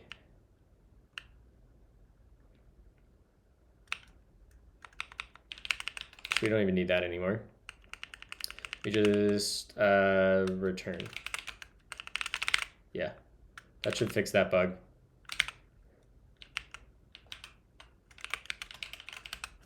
So now I should be able to toggle correctly. Next timer started. Next timer stopped.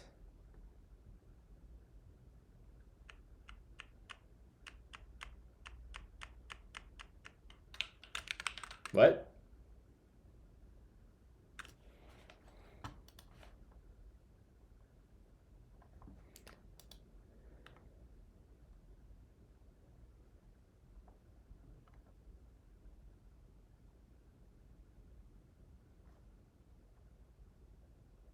How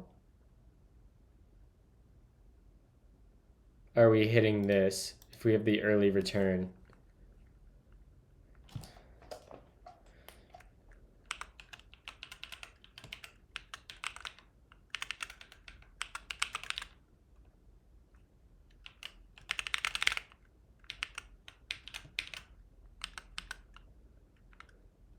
Make sure I save that, I guess.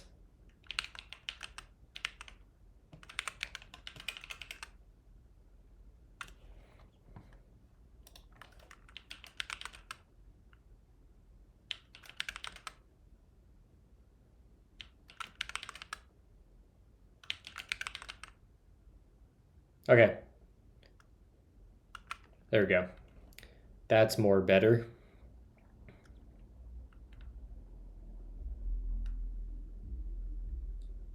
Great. Okay.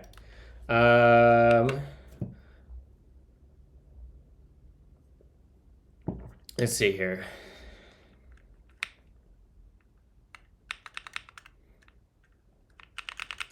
All right, we can drop this and we can go back to our other file. Let's say this is going to be our Nix timer persistence.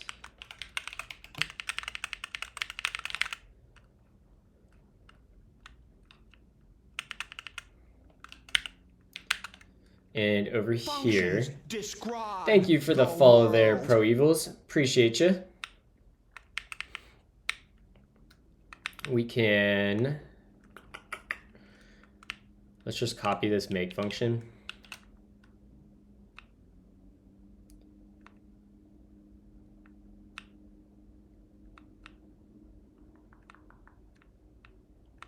Is this the whole, maybe this isn't the best example for a make. So let's hop over here and just say const make is going to equal an effect dot gen, get our generator function. Do that. Dude, having my my brackets on this layer here. Whoops. Having this layer makes typing these generator functions so much smoother on the Moonlander. So we're going to need to, we're going to return a structure as const satisfies Nix timer. Yeah. And we're gonna need some state in here. Which this is potentially, I don't think we're gonna need the synchronized ref anymore. No, we will actually.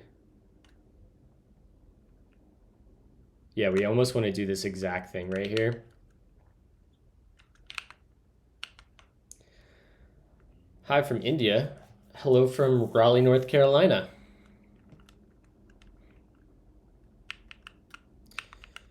So let's start with a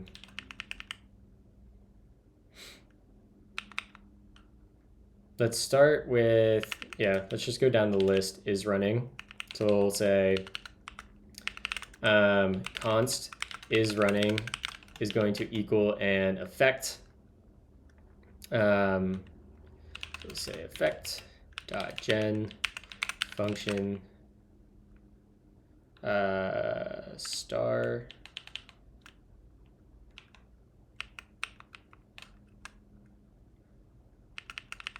Yeah, I know it's not. I have the servers running locally, and the web UI that feeds off of is hosted on Vercel and is pointed at the. In fact, I don't really need to run this right now locally, so hold on. We'll get that working again.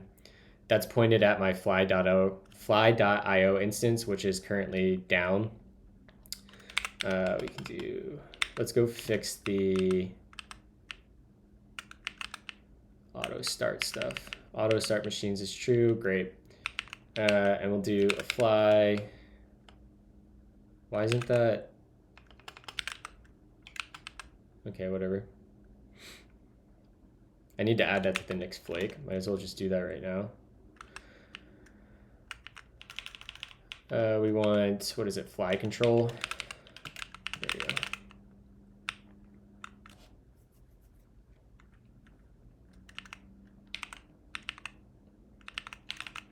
I have this weird thing where Nix gets stuck in evaluating derivations, and I don't know why, and it drives me crazy.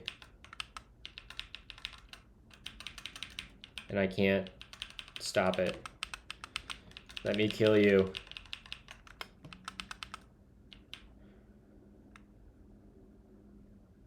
Respect my exit codes or my interrupts.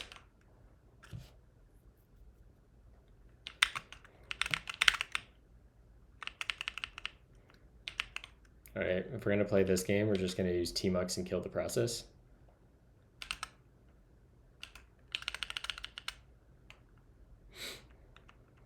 Respect my authority. See, they're derived fine from the flake. Fly, deploy.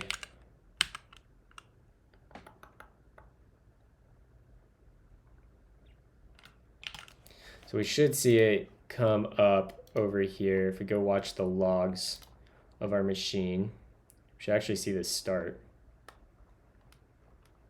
And you'll see all the different fibers spin up, which is super cool.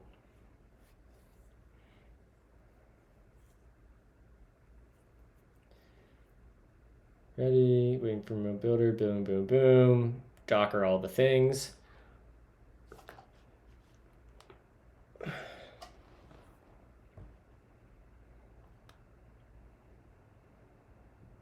Functions describe the world. Thank you for the follow. Super appreciate you.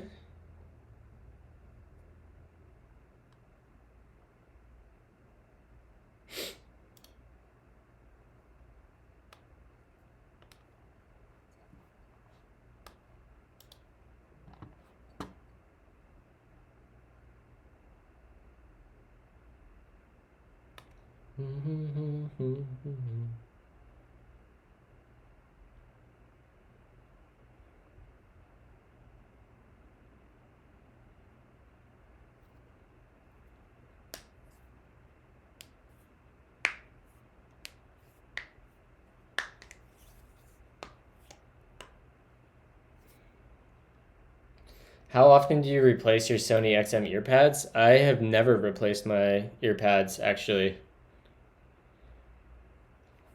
I hadn't even considered replacing these. Or I haven't felt the need to replace them. And I've had these for probably a good 2 years. Oh yeah, here we saw everything spin up, right? All of these processes are running concurrently in Node. That's probably my favorite thing about Effect is we get green threads in Node.js. So good. All of these different fibers that are spinning up are like basically individual green threads. Like you'd have like Go routines or something.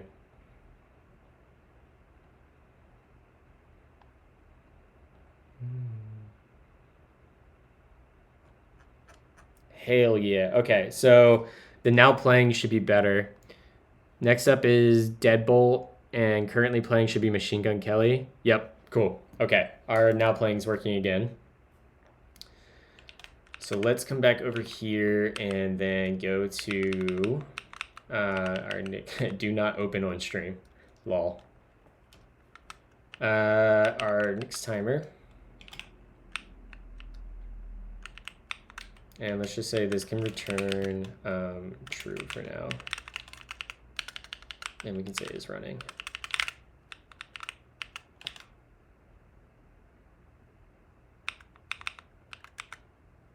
Oh, right.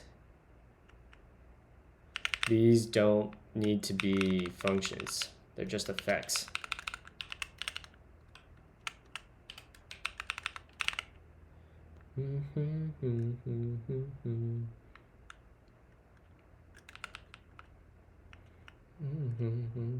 Although I kind of like them as functions.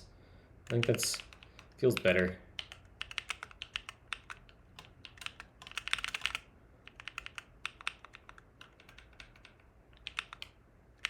All right, so you have that. Let's pop open that file again where we had the persistence.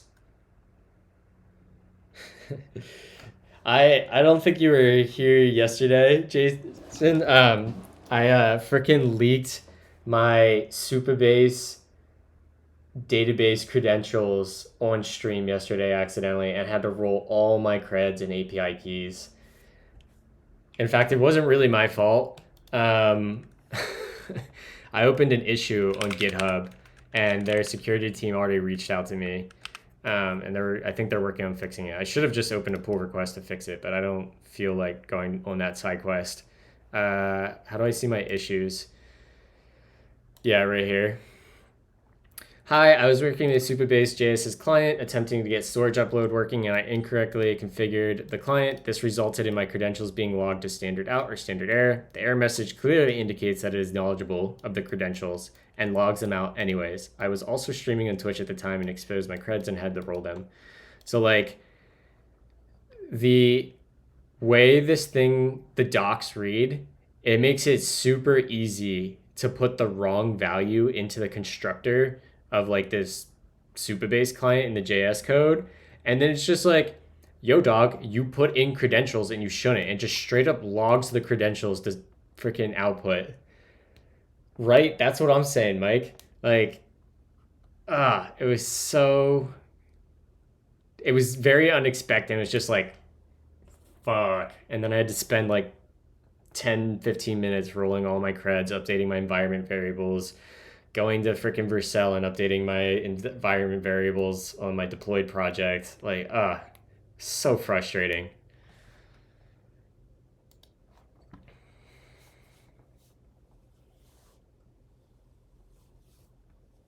This is also why you really can't be hard coding creds into PG URIs. In Vault, we template those values because it's super easy to return. Yeah, I will probably actually end up using effects secret module configuration for that because it's really, really good. All right. Let's see here. And let's go to this file here, and I want to copy this effect, basically. Yoink. And we're going to put this right here. Let's make some space.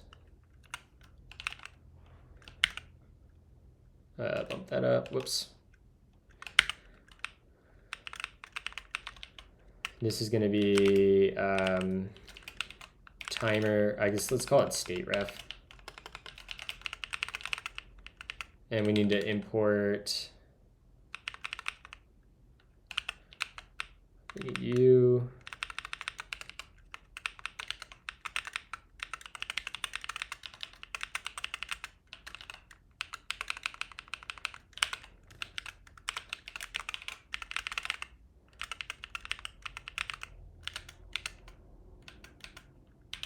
We'll say this is going to be next timer, and let's add that file, persistence.json. Yeah, great. And we'll read that. And I need to grab you. Can bring that in. All right, we got our file system. Whoa. We're just gonna kill everything for a second.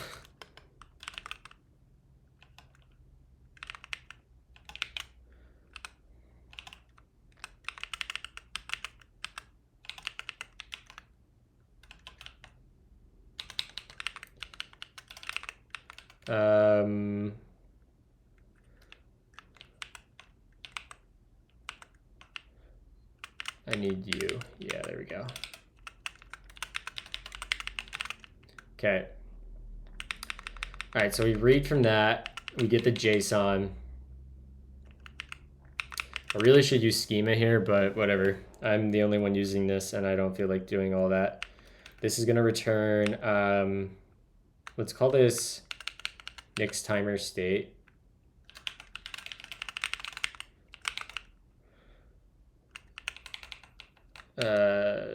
Back to here, view find there, paste that in. And then we'll have a default. And our default will be, total time will be just 0. And our, what's the other field? Current start time will be undefined.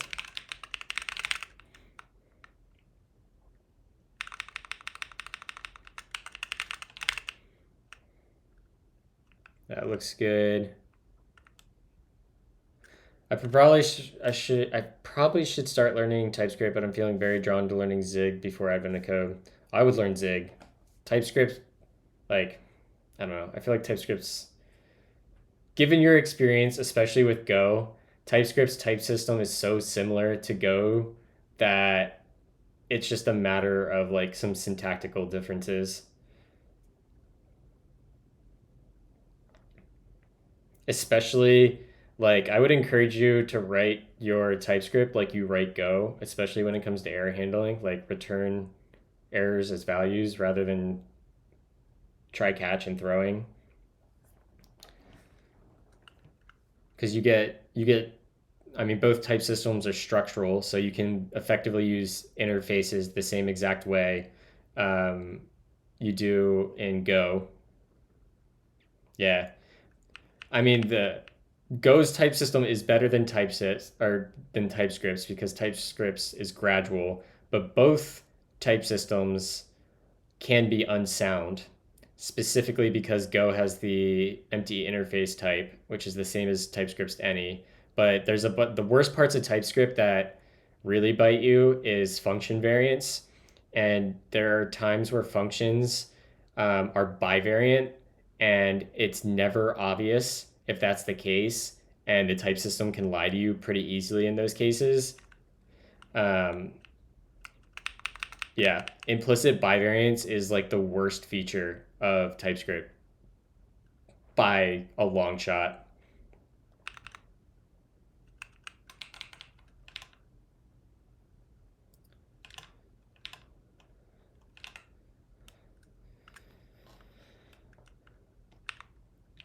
I still stand by that TypeScript on the server was a mistake. Effect makes it way better, but still a mistake. So this should be state ref, and we're going to come in here. Do we not have that imported? Guess not.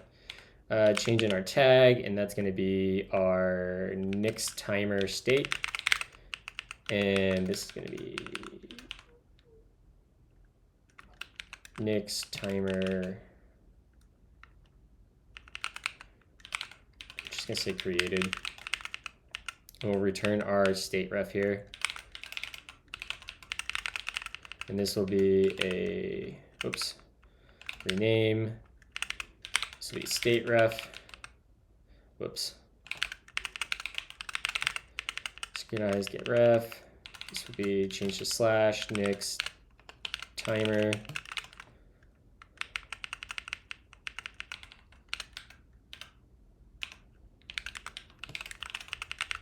I guess this can be started because it's stateful.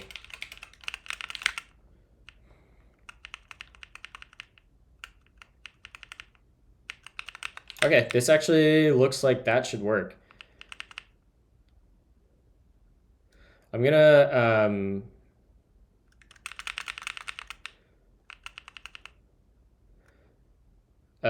throw this into another effect. No, it's fine in here for now. Just keep everything in one place. Okay. So is running. We're going to say, we're going to need to get our state. So let's say const state is going to be equal to synchronize ref dot get, and we'll get our state ref. We need to yield that. Yield star. Now that should be our state that we can work with. Yep, next timer state. Great. And then we can just return return state dot current start time does not equal undefined. Okay, that's an easy one to implement. So let's do these ones next. 2, 3, 4.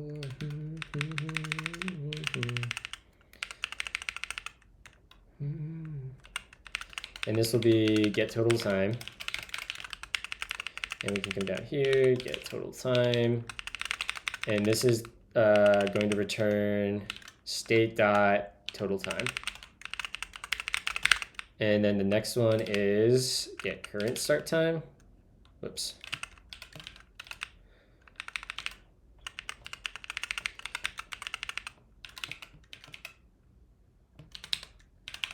Get current timer start time. And this will be current timer start time. Throw that there, get current timer start time. Cool. 3, 4, and now we need to do start and stop. So to start, we're gonna come down here and we're gonna yoink you, throw you in here, call this start.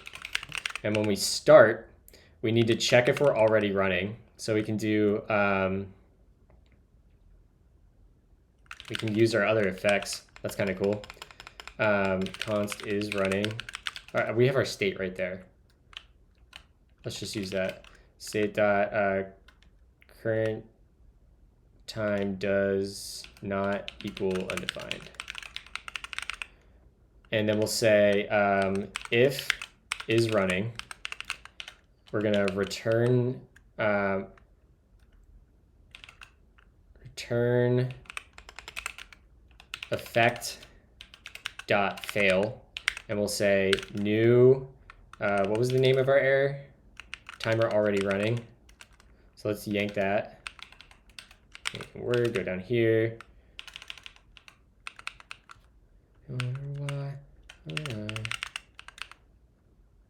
Wait, what argument does this take? Oh, that doesn't need a cause. Do I even need that? I don't.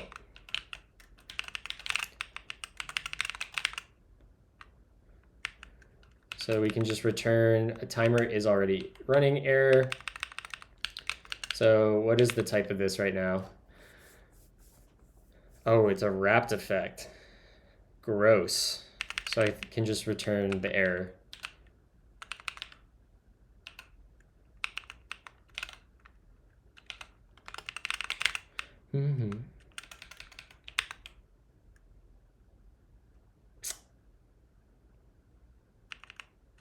Need to yield the error now.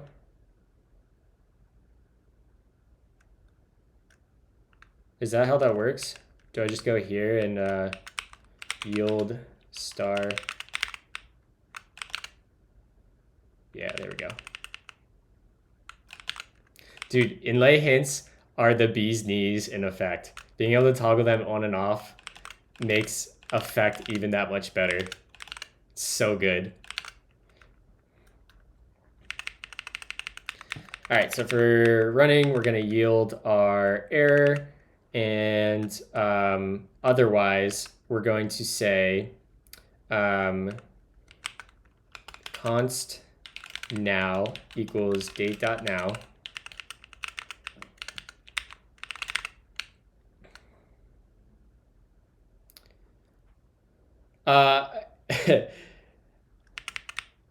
It's a stylistic thing. I realized that I could just call these as effects, but I like just something in my brain just feels better about invoking a function and returning the effect.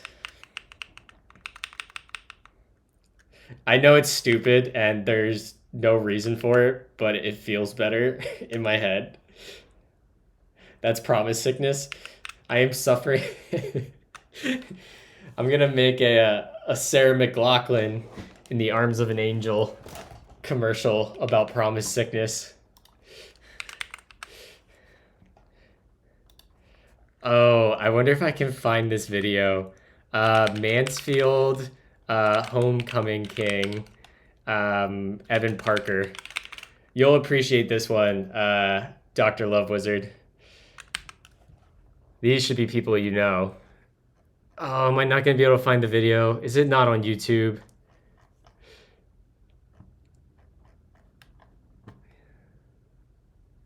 It's going to be Douglas Evan Parker.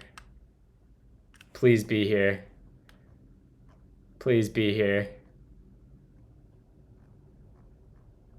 Oh, I'm not going to find it.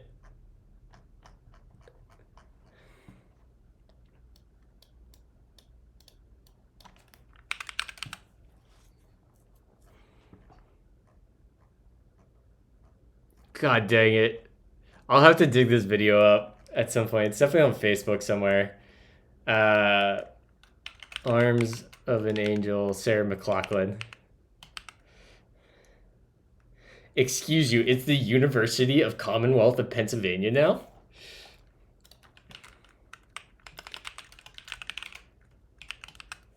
We should make an effect ad that is in the theme of this commercial about promise sickness.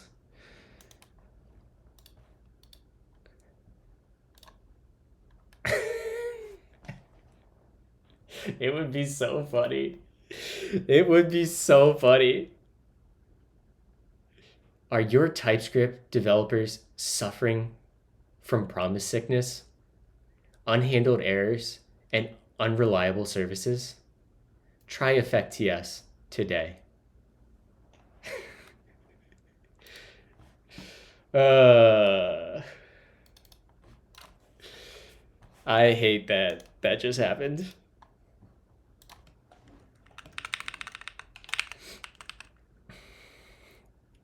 How can I do this without getting copyright stricken?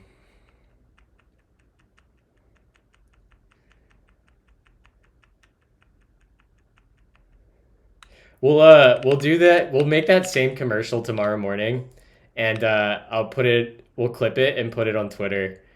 And I have to reset up OBS, to get the audio on the track.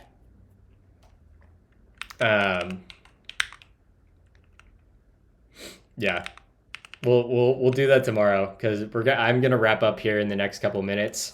Let's see here.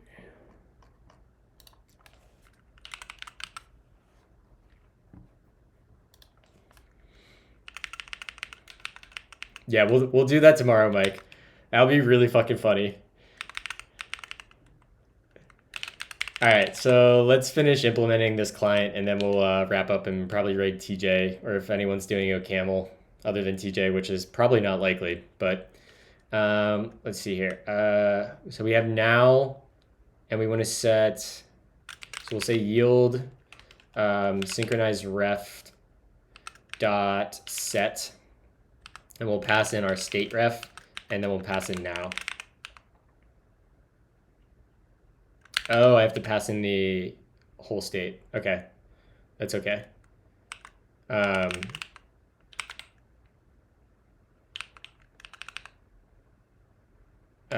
We'll just say state dot current that is date dot now. delete that, and then we'll just set the state.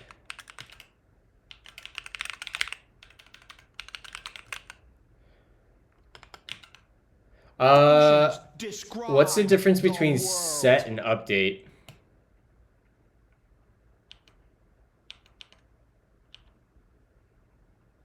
Oh, it's on updates on the ref itself. So this should be fine. Just I think start returns a Boolean, right? In fact, because we're returning an error, we don't even need to return Booleans. We can just return void. So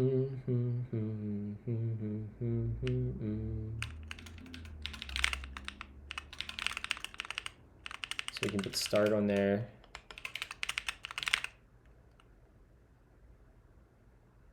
Wait, why do you use a synchronized ref if you get and set separately?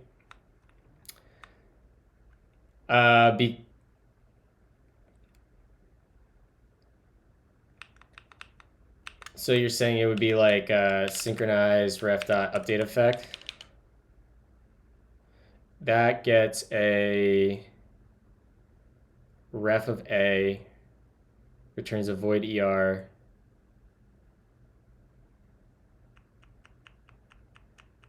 I could do that.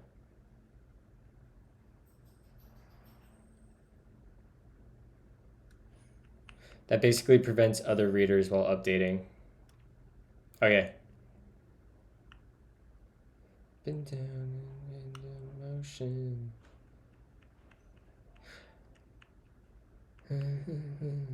So we would do we would just wrap this effect.gen, right? It'd be like my state ref, and then this guy would go in there, right? What did I fuck up here? So do we just need a extra paren? No.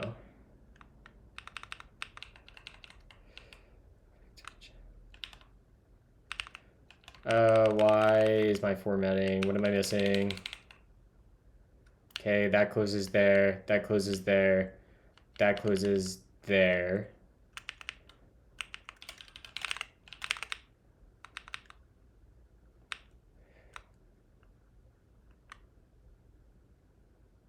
Yeah. There's going to be potentially one or more fibers, takes a function and gives you the current value. There might be multiple fibers calling these functions, which is why I'm using a synchronized ref. Where the frack? What is the function signature on this guy? Takes a self and then a function of A. Ah, that's what I'm doing wrong here.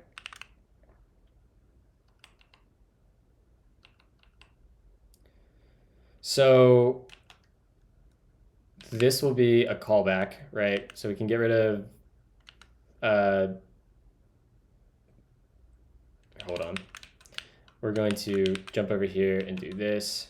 Ring finger, what? View, round, delete that. Throw that in a comment block. And this is no longer an effect because this has to be a function that returns an effect. So this will get our state. And this is going to go and point at a effect.gen function star.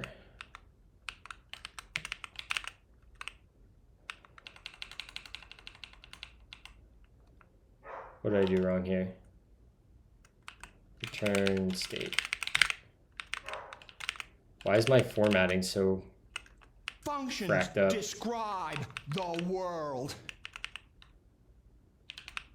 Is this not closed the whole way? No, there it is. Why?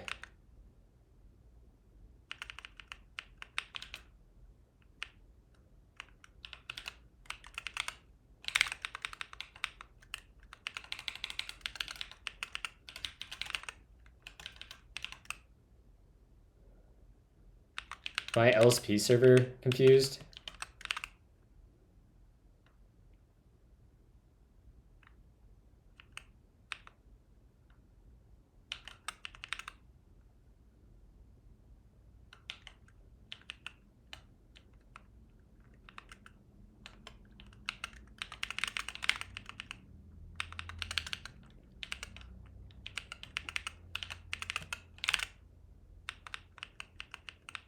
Um,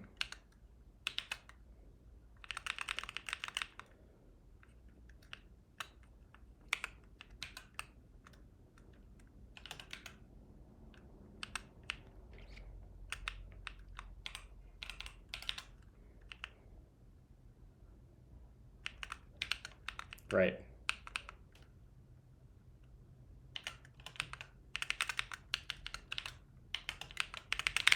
There we go. Missing, yep. Yep. Thank you, sir.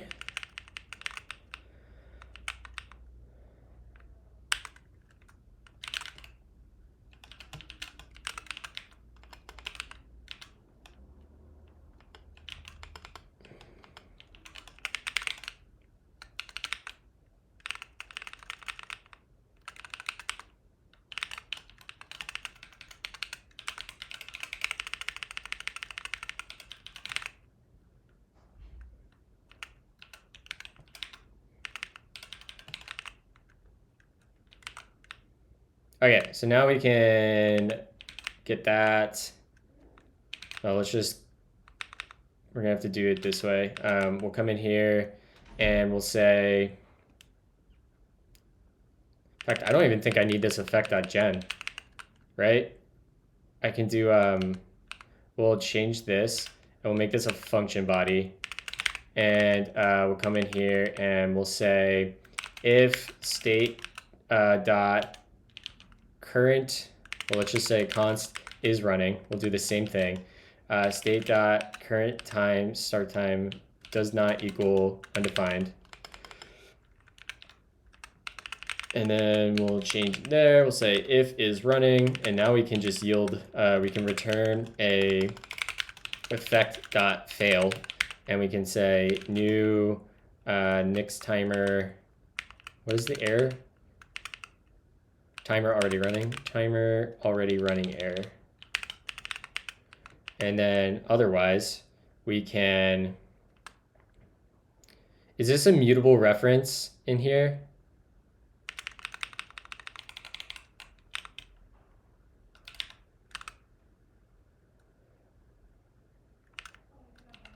Returns an effect. I just return a new copy of the state. Okay. So we'll say state dot current start time equals date dot now. And we'll say return effect dot succeed, and we'll pass in the state. Right? That's how that works, Mike? That should return void. Why is that being inferred as any?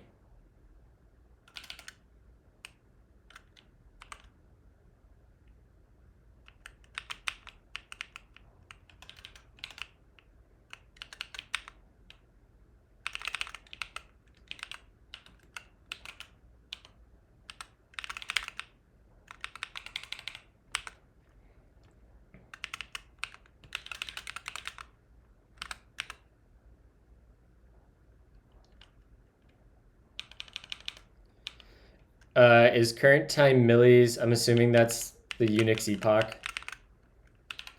Oh, I can't yield that.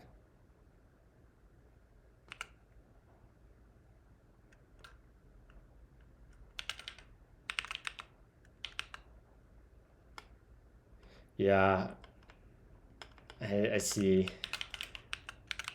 So what's the downside of using date.now here? Like, this will still work, right?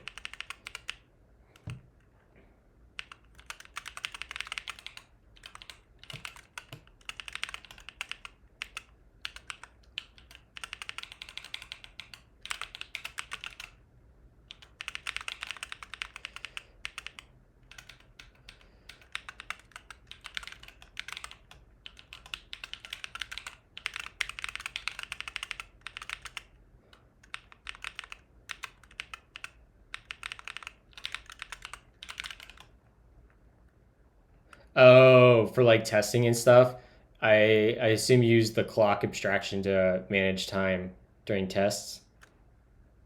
Gotcha. That's smart. That's actually really smart because that's a pain in the ass. But fortunately for us, we don't have any tests. Elapsed time equals now minus state dot current. That's right. Yeah, that'll give us the elapsed time. Oh, we do need more state. Oh, no, we don't. We just say, we'll say elapsed time, and then we just say state dot total time. We'll do a little plus equal action here, plus equal elapsed time. And then we'll return, yeah, state.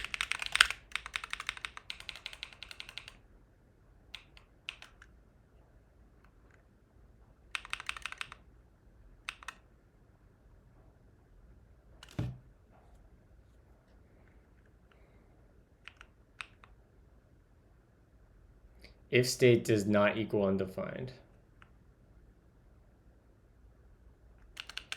Come on, TypeScript. Narrow that.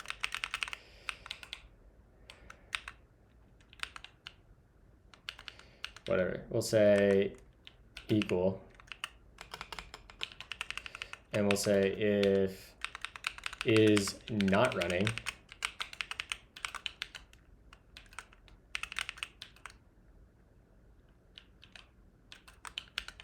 The hell? Why is that not working? There we go. Why isn't TypeScript narrowing that? Shouldn't TypeScript be able to narrow that?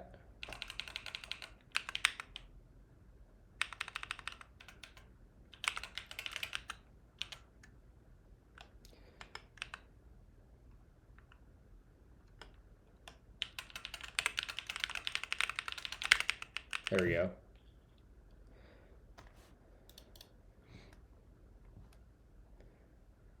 Can't be hard to test if you don't have tests. Facts.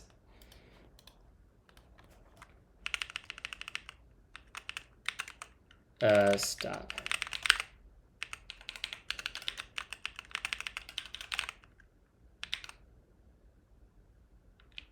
Yeah, that's okay. What's our other one? Okay. Okay, so tomorrow we need to wire this up. Otherwise, it's pretty much ready. This is going to work well, I think. All right, let me commit this. And we'll say add next timer and the subscriber. Push that. And let's go find somebody to raid, y'all.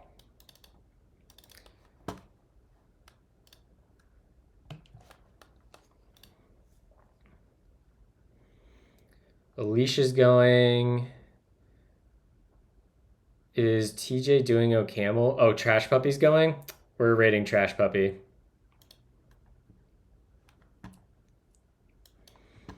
All right, chat. I will see you all tomorrow morning. Have a lovely 4th of July if you're in the States. And if not, have a kick-ass day otherwise.